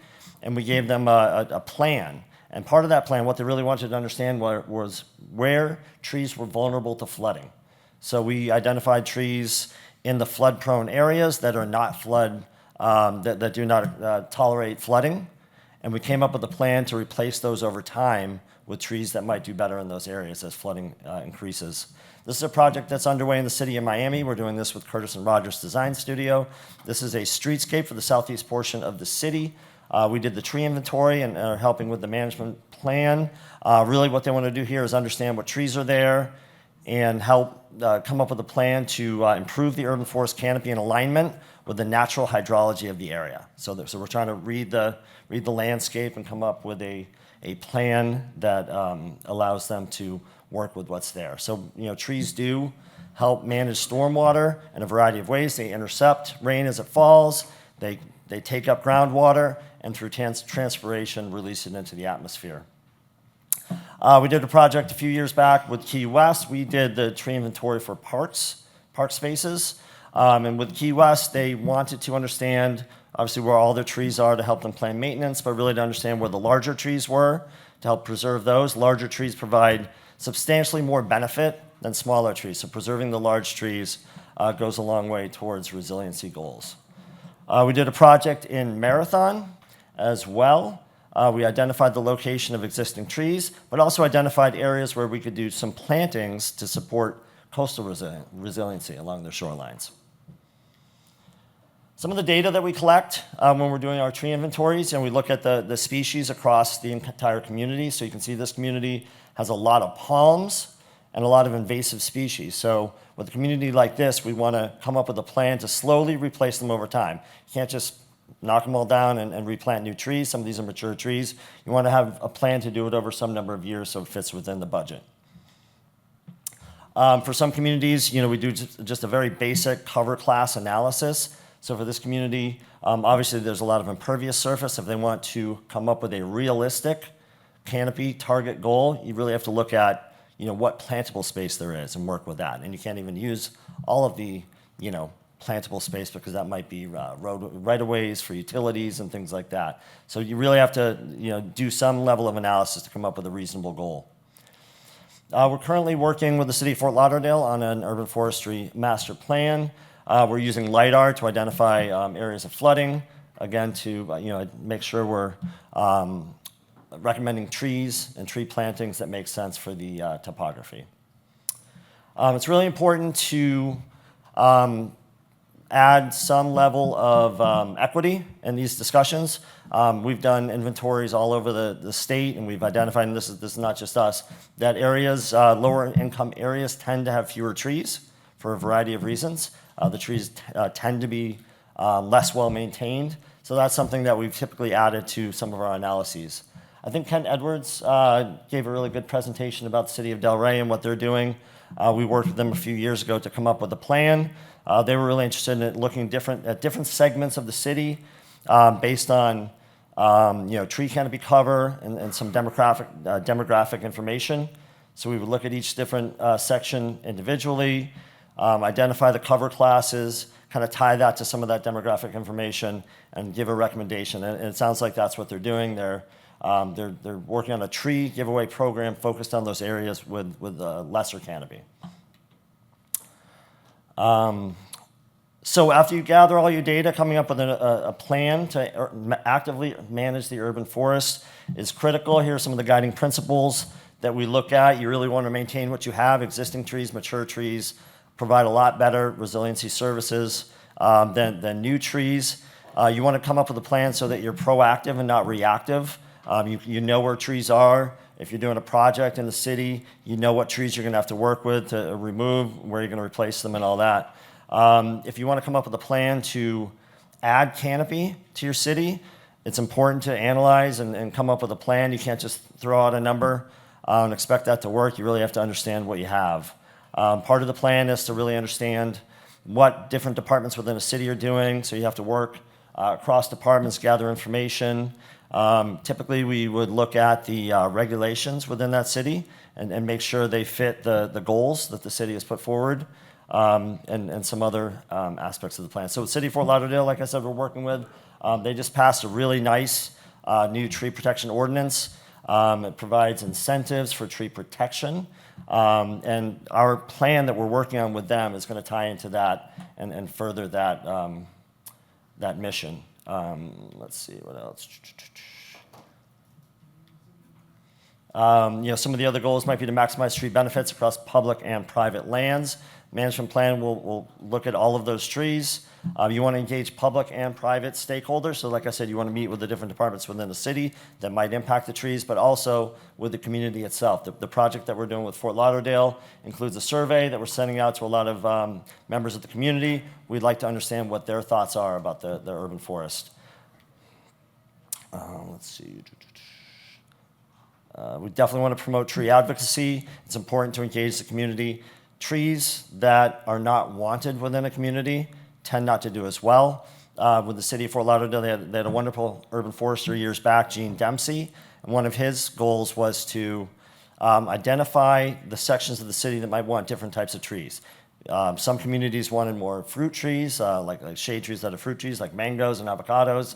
Other folks wanted oak trees and things like that. And that's all. Thank you.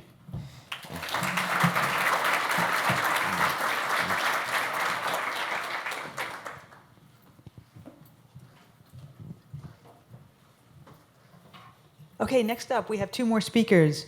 Beth Kalehoff, with Customer Service Success Manager with Energy Cap. And we have Michelle Markovitz, Energy Management Analyst, Miami-Dade County. They're going to be speaking on identifying savings with Energy Cap. And ladies, come on up.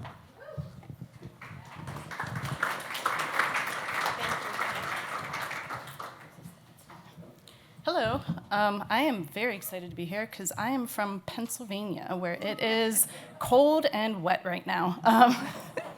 So yeah, I'm Beth Kalehoff from Energy Cap. Where's the clicker? Customer Success Manager with Energy Cap. I work with Michelle here. She's going to talk a little bit about what she's using Energy Cap for. But if you are not familiar with Energy Cap, we have 3 products and then a service. So we have utility management for tracking utility bills, data, integrate with accounting interfaces. We also have Carbon Hub for GHG emissions and reporting, and then Smart Analytics for interval data, sub-meter data, tracking, reporting, analysis, and then Bill Capture Service for processing bills into utility management. And I have with me today Michelle Markovitz from Miami-Dade County, one of our awesome customers, who is going to talk about how she is using Energy Cap for her energy savings projects and GHG tracking. Thank you, Beth. Hi, good afternoon. As she said, I'm Michelle, and I am with Miami-Dade County and Internal Services. I'm also the Energy Cap database administrator. So we thought it would be fun to share some of this data, kind of a look behind the curtain at the actual data, and highlight some of the successes that Miami-Dade County is having. And this data supports that. So that's really important, right? Having the data that supports your efforts, because we're all trying to move the needle in the right direction. So just a quick summary about Miami-Dade County. We are about 2.8 million residents. We cover about 2,400 square miles. The county government has about 31,000 employees, over 3,800 buildings. And then some utility stats. We spend about $175 million annually. Last year, we used about 1.2 billion kilowatt hours of energy. And while that's a lot, we do have reductions. And we have over 10,000 accounts with multiple commodities, and you can see the breakdown between the electric and the water there.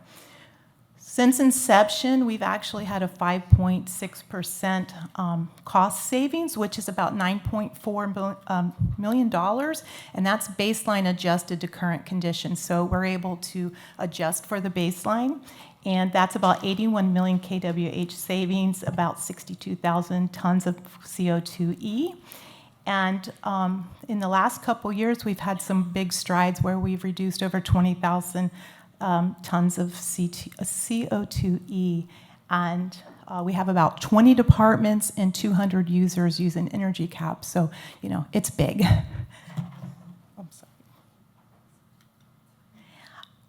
What's exciting is with no spreadsheets, we can quickly look at our dashboards and really look at the county as a whole and see that we've had our daily average use go down about 10%. Our cost is down over 16%.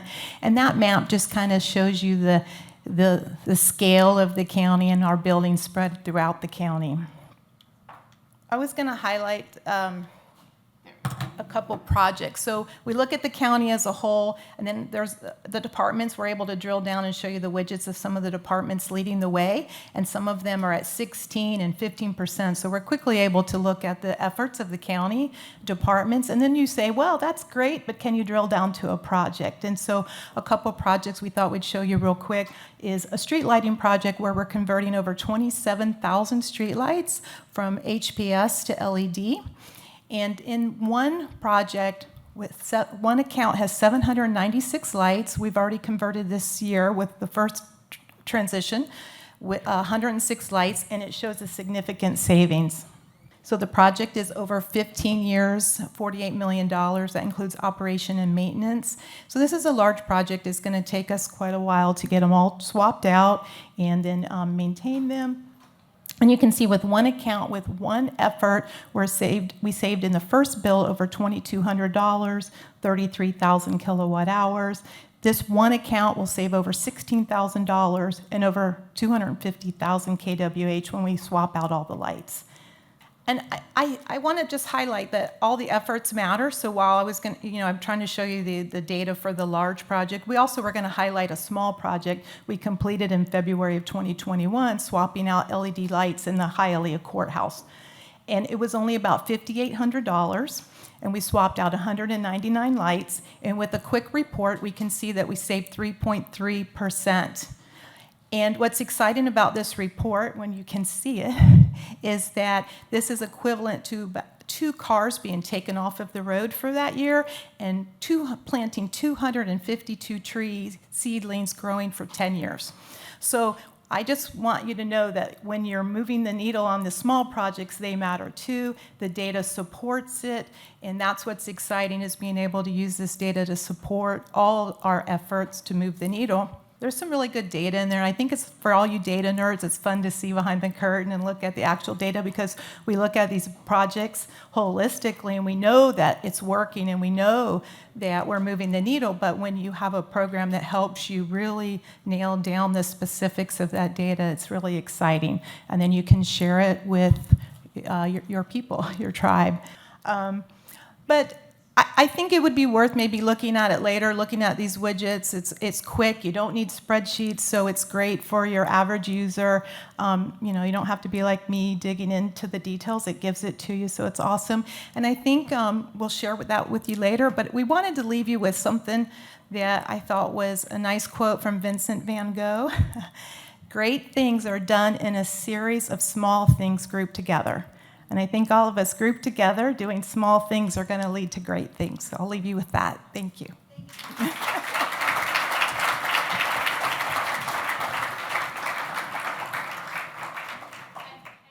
Okay, so technical difficulties aside, we're going to move on. We have another presentation here. This one is by Dr. Maria Honeycutt. She's also a certified floodplain manager. She's a national director for All Hazards Resilience at AtkinsRéalis, and she is going to speak to us about delivering a resilient future, the town of Bay Harbor Islands Broad Causeway Bridge Replacement Program. And actually, just a few things here. She has previously spent 14 years with the U.S. National Oceanic and Atmospheric Administration's Office, which is much easier if you say NOAA. She also detailed the White House's Office of Science and Technology Policy, serving 2 presidential administrations as an assistant director for resilience and S&T. And she was also a fellow of Congressional Science. She was also a Congressional Science Fellow in the office of U.S. Senator Bill Nelson. And welcome.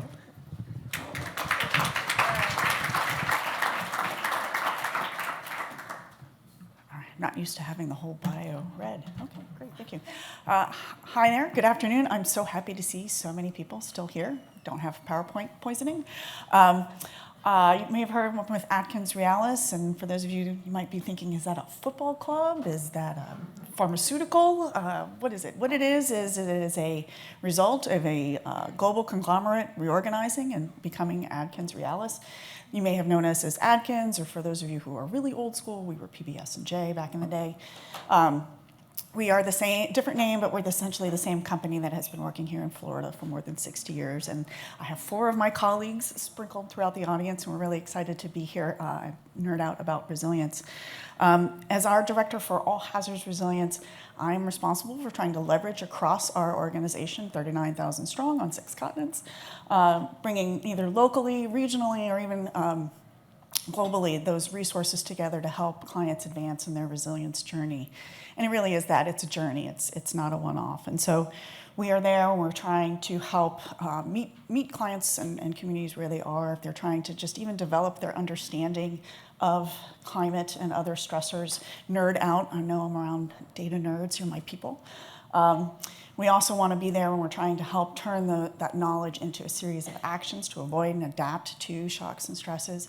And we're also there when inevitably disaster strikes and you have that unfortunate opportunity to come back rapidly, more resiliently, and more equitably. We also try to approach this, and this is what I've tried to bring in coming to the company, a little bit more holistically, that we can help invest in resilient assets, but they are a means to an end, not the end itself. And so trying to help work with clients, and I'll be a couple of examples that I'll talk about today, is try to treat that series of investments, that portfolio of actions, as something, assets that can help build the qualities of resilience in their people and in the environment. So communities and people that are healthier, they are more financially stable, they're more socially cohesive and connected. Those qualities that they draw upon when disaster strikes. So yes, we're going to help you design a more resilient bridge or a more resilient causeway, but it's really trying to maximize those benefits that accrue even if the disaster never comes. So I'm going to talk mostly about Broad Causeway, and then I'm going to try to close a little bit, as I have time, another project that we're working on, not in the compact counties, but up the west coast a bit in Clearwater, where we are using our city simulator, which is a data-driven decision support engine. Steve Bourne, who is the intellectual brains behind this tool, is here, and we're happy to talk about in more detail. Oh, good, it worked. So the Broad Causeway, for those of you probably familiar, but if you're not, it spans Biscayne Bay and the Intercoastal and connects the town of Bay Harbor Islands to Miami Metro, and it's done so for more than 73 years. It has quite a high volume of daily traffic, so it's a really important route for both residents and for tourists, but it's also critically important as an evacuation route. It also is deteriorating rapidly. For a number of years, it has been functionally obsolescent, with shoulder and lane widths that are no longer would meet Federal Highway Administration guidelines. And then earlier this year, it became structurally deficient, which means we're having road closures and other things that are going on, and so replacement can't wait. Fortunately, the town identified a couple of years ago that this train was coming down the tracks, and so they found some money within the community to bring us on board and help with consulting, planning, feasibility, environmental analysis, and conceptual design to not just replace the bridge, but actually reimagine it and the benefits that it can bring to the community. It really is a generational opportunity for them. And so some of the things that they were looking at in particular, that I think maybe are a little bit distinct, is they really were not looking for the cheapest, quickest project. Of course, they care about time and cost, but the idea here was to really maximize some of the investment opportunities that this could provide, both for the physical environment as well as the natural environment. And so they actually went through, and we have a full case study online if you want more detail, but really tried to look holistically, not just at replacing or repairing harm associated with the project, but really tried to invest in the natural resources and habitats and commit to monitoring to make sure that you're getting that ecological function that is intended and then some. They also needed to address some longstanding issues, not just with vehicular traffic, but maritime traffic, so that you no longer have an opening drawbridge. There's some trade-offs there between recognizing the needs of those different transportation communities. And then, of course, they were looking at some of the more traditional resilience elements, so looking at storms and flooding, winds, and those sorts of issues, but also the chronic stressors that definitely don't always get play, but of course they're seeing with degradation of materials and scour, and looking at opportunities to address all of the stressors, not just one-on-one. So really important progress. Really the underpinning of this and the reason they can do this is that they decided to invest in a digital twin. And digital twin is that really robust representation of the community that captures the community assets. And they are what they had invested in, and in developing the digital twin, it enabled us to create this virtual reality, and working with the stakeholder and the community meetings, people could sit and see literally the different components of the project.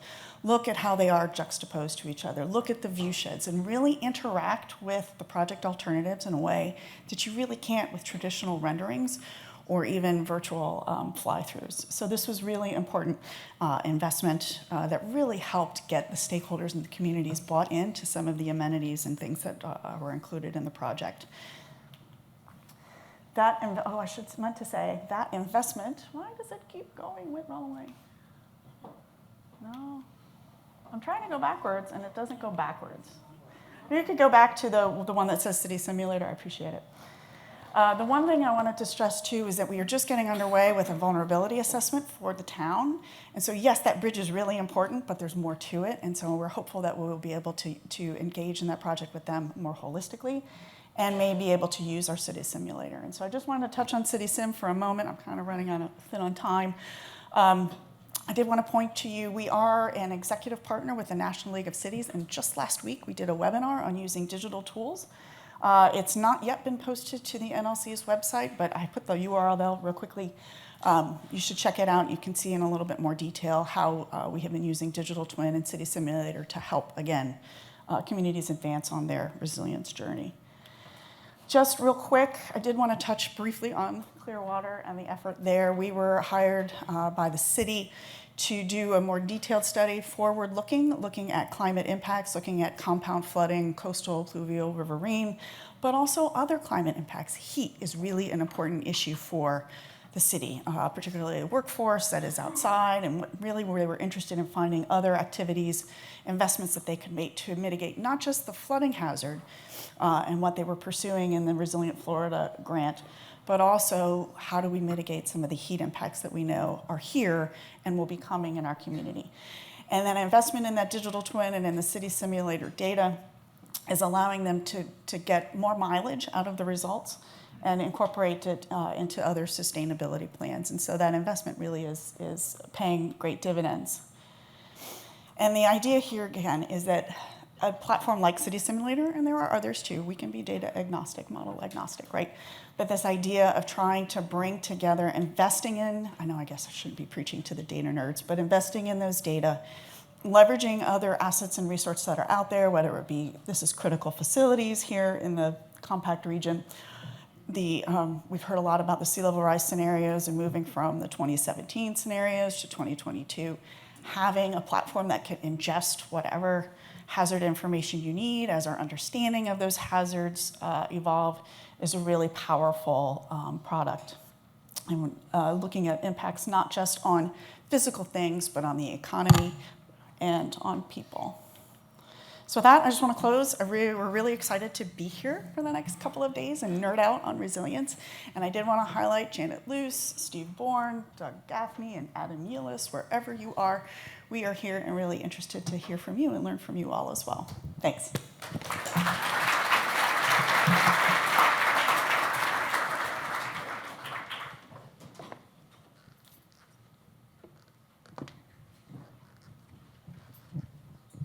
Okay, I hope you don't have information overload yet because we have a little more to go.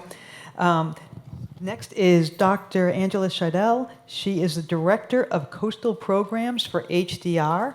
She's a licensed professional engineer responsible for leading a team of experts in helping to restore and maintain our valuable coastlines. She has a doctorate in civil engineering that's focused on sea level rise and adaptations. And not only is she a sixth-generation Florida native, she's also a retired naval officer. In her previous career, she flew search and rescue helicopters and taught engineering at the U.S. Naval Academy. So I think this audience is no match for her.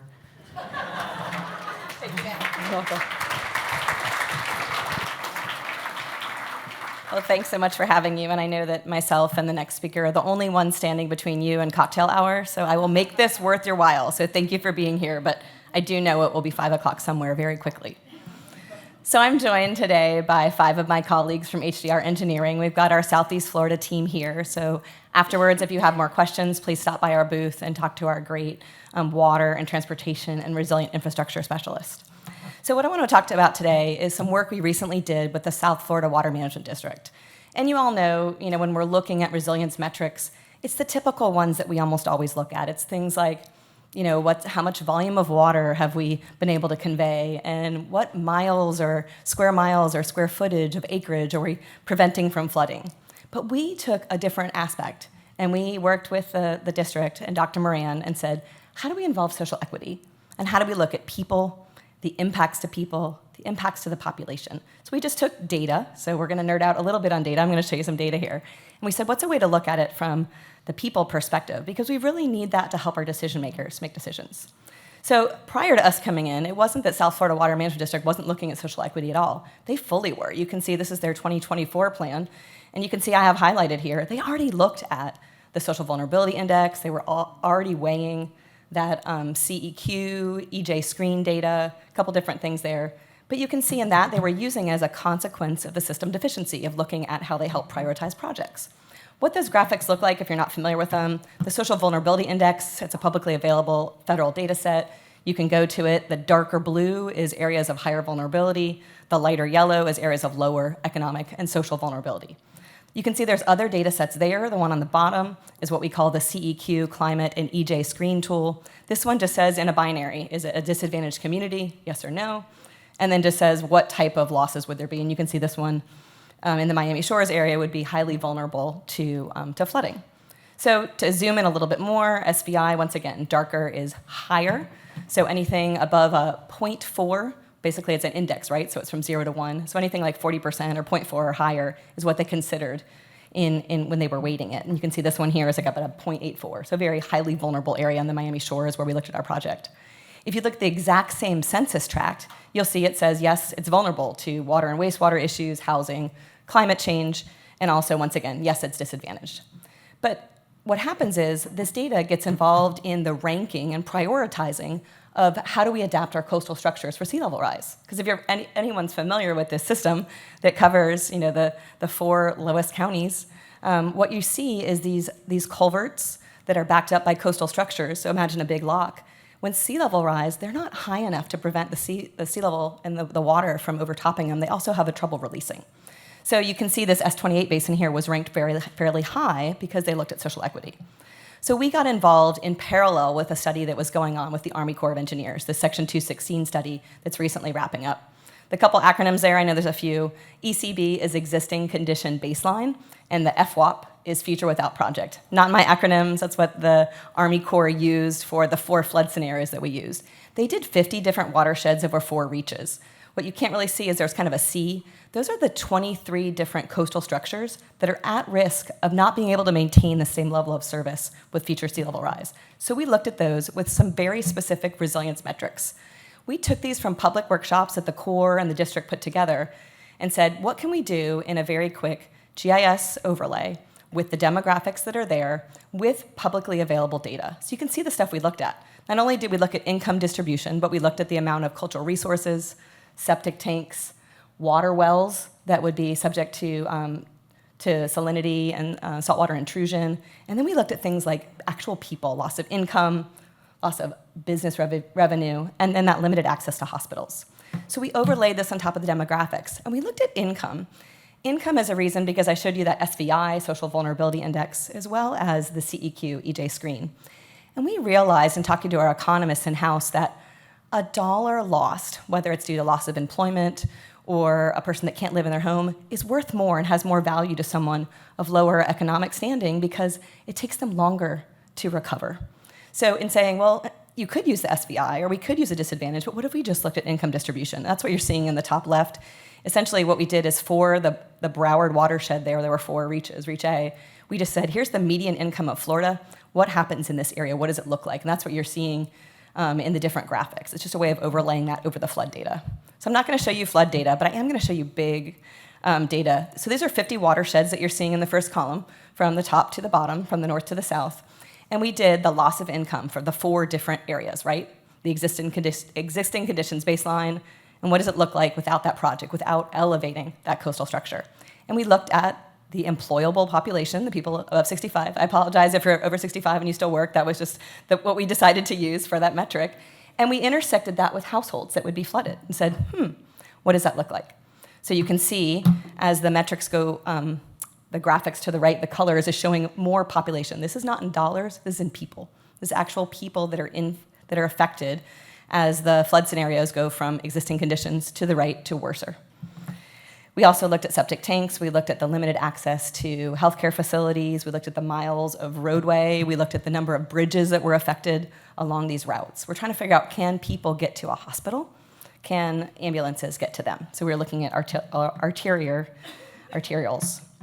We also, this was a really interesting one to work with our economist on, is looking at the number of employees at businesses. So we intersected the NSI as the National Structures Index point to the flood, the 4 flood scenarios. We matched that to the type of employment it was and the number of employees per establishment. That's actually federally available data. We can look for daytime occupancy. And then we said, well, if the flood depth is going to be at the foundation or higher, we then summarize that employee count within that watershed. So you can see, once again, some areas have much greater economic impact. And then we looked at the EJ communities as equity component. And I want to jump forward to this. We noticed of those 50 watersheds in those 4 different reaches, all of them but 7 happen to be at the 0.4 or greater social vulnerability index. Yeah. It's funny because when I think of Broward, Miami-Dade, I don't think of people that are socially vulnerable. I mean, I do in some areas, but I kind of think maybe it averages out.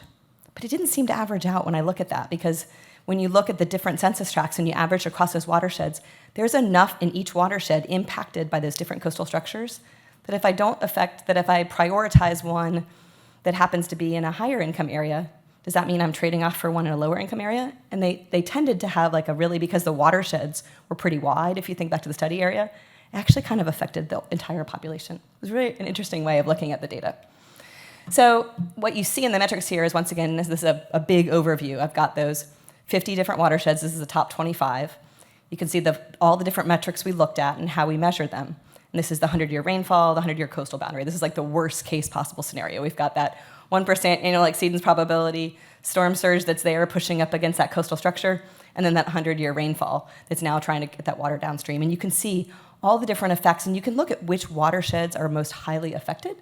And that helps decision makers to prioritize, where do we spend our money? Because we have limited resources, limited capacity, and limited time to actually do this. And I know for sure the Water Management District, as much as they'd love to, they can't raise all 23 at once. And we as engineers, we just want to have enough people to get it all done. And once again, the funding is the big thing.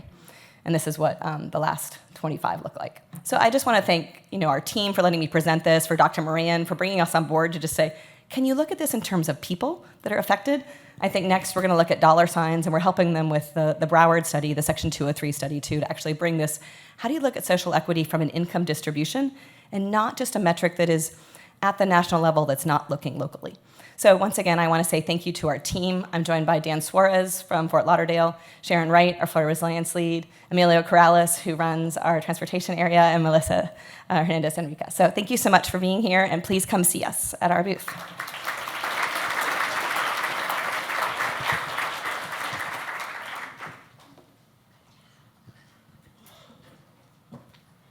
Great stuff. Okay. So now the one we've been all waiting for multiple reasons. We have 2 presenters here. But before we do this, the welcome reception does not start until they finish. So nobody leave early. Oh, don't be sneaking out the back door.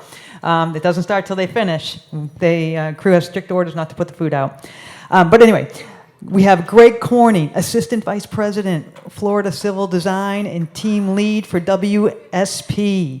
He provides technical input and engineering analysis for projects involving climate resiliency and assessment, project management, coastal restoration, dredging and dewatering, stormwater design, and permitting. He's been working with Monroe County for the past decade on canal restoration and sustainability programs to help improve the water quality and benthic resources within over 500 canals and nearshore waters in the Florida Keys, along with making the Keys more resilient to the changing climate and increased sea level rise, storm frequency, and intensity. Joining him is Michael Flood. He's thirsty. Thank you.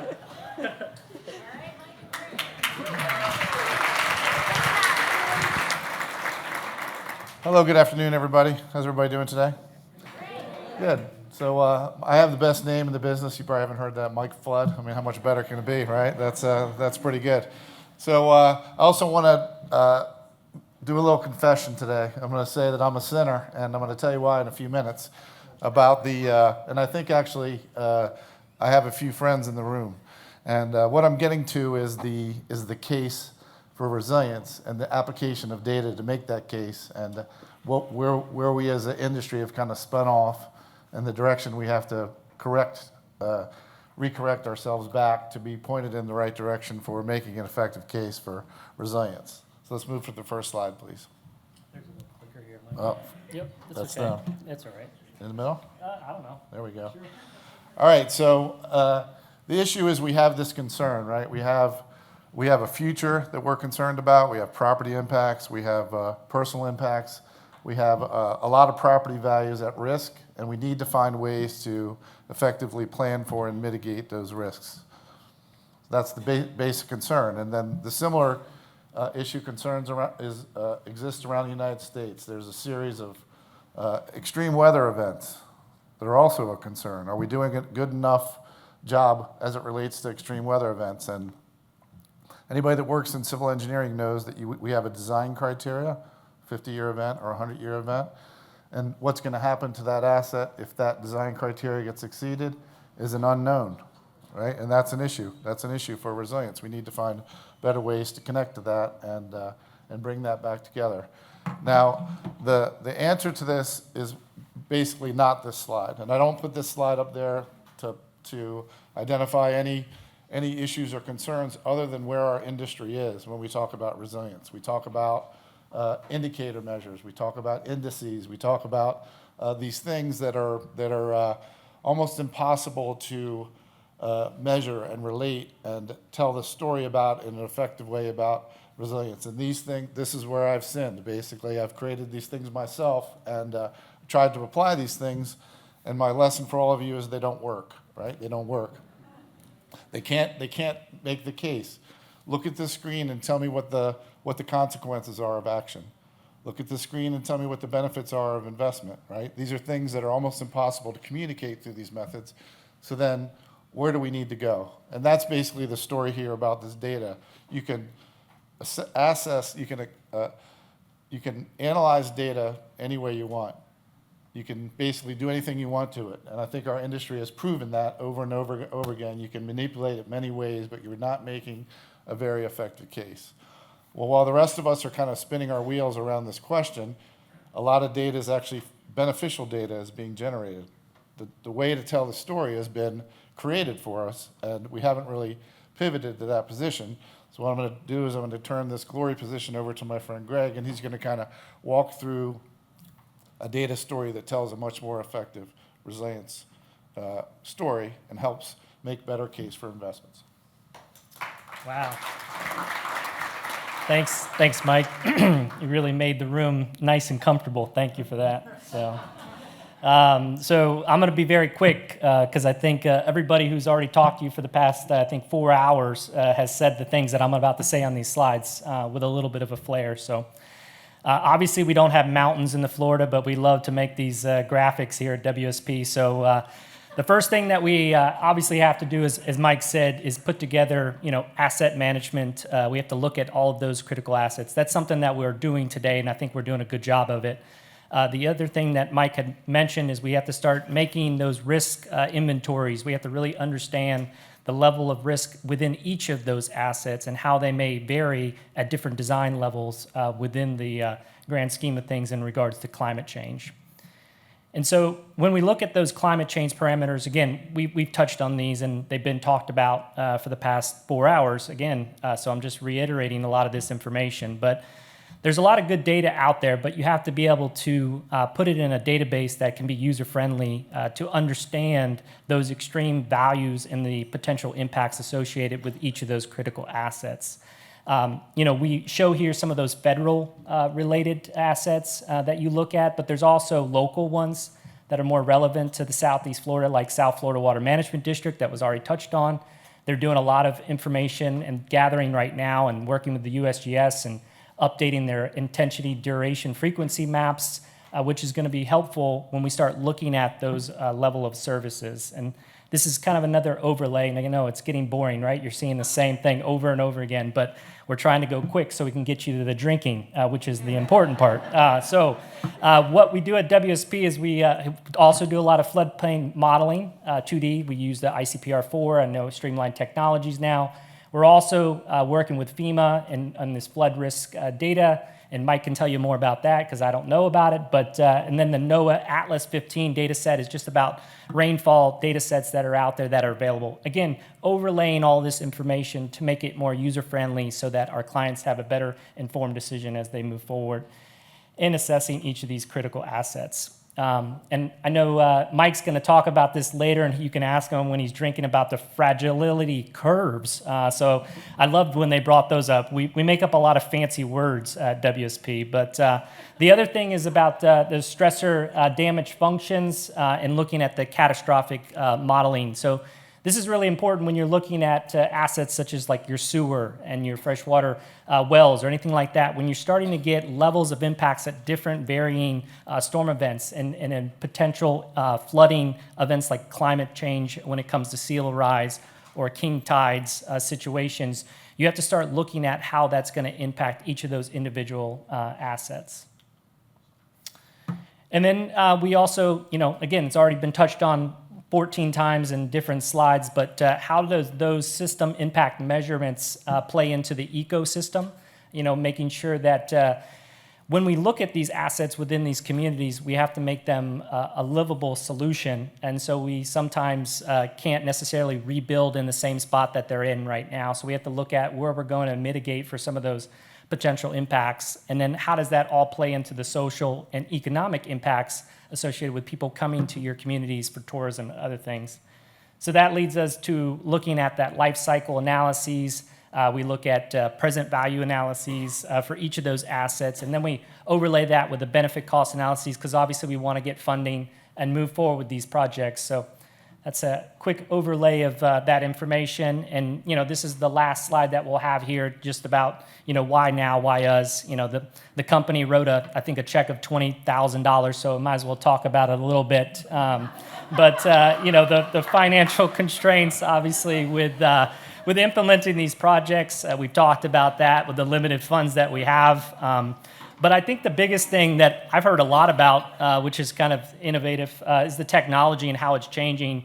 Actually, one of the initiatives that WSP just started is looking at AI and how we can really change the way we collect data in the upfront so that our clients will have more money in the long term in actually implementing these solutions. And we're actually working on, and we've put that initiative out to some of our groups, and the company's actually promoting a lot of that AI technology. So it's going to be really cool to see how all that plays out in the upcoming years. But with that, as I mentioned, that was our last slide, so thank you so much.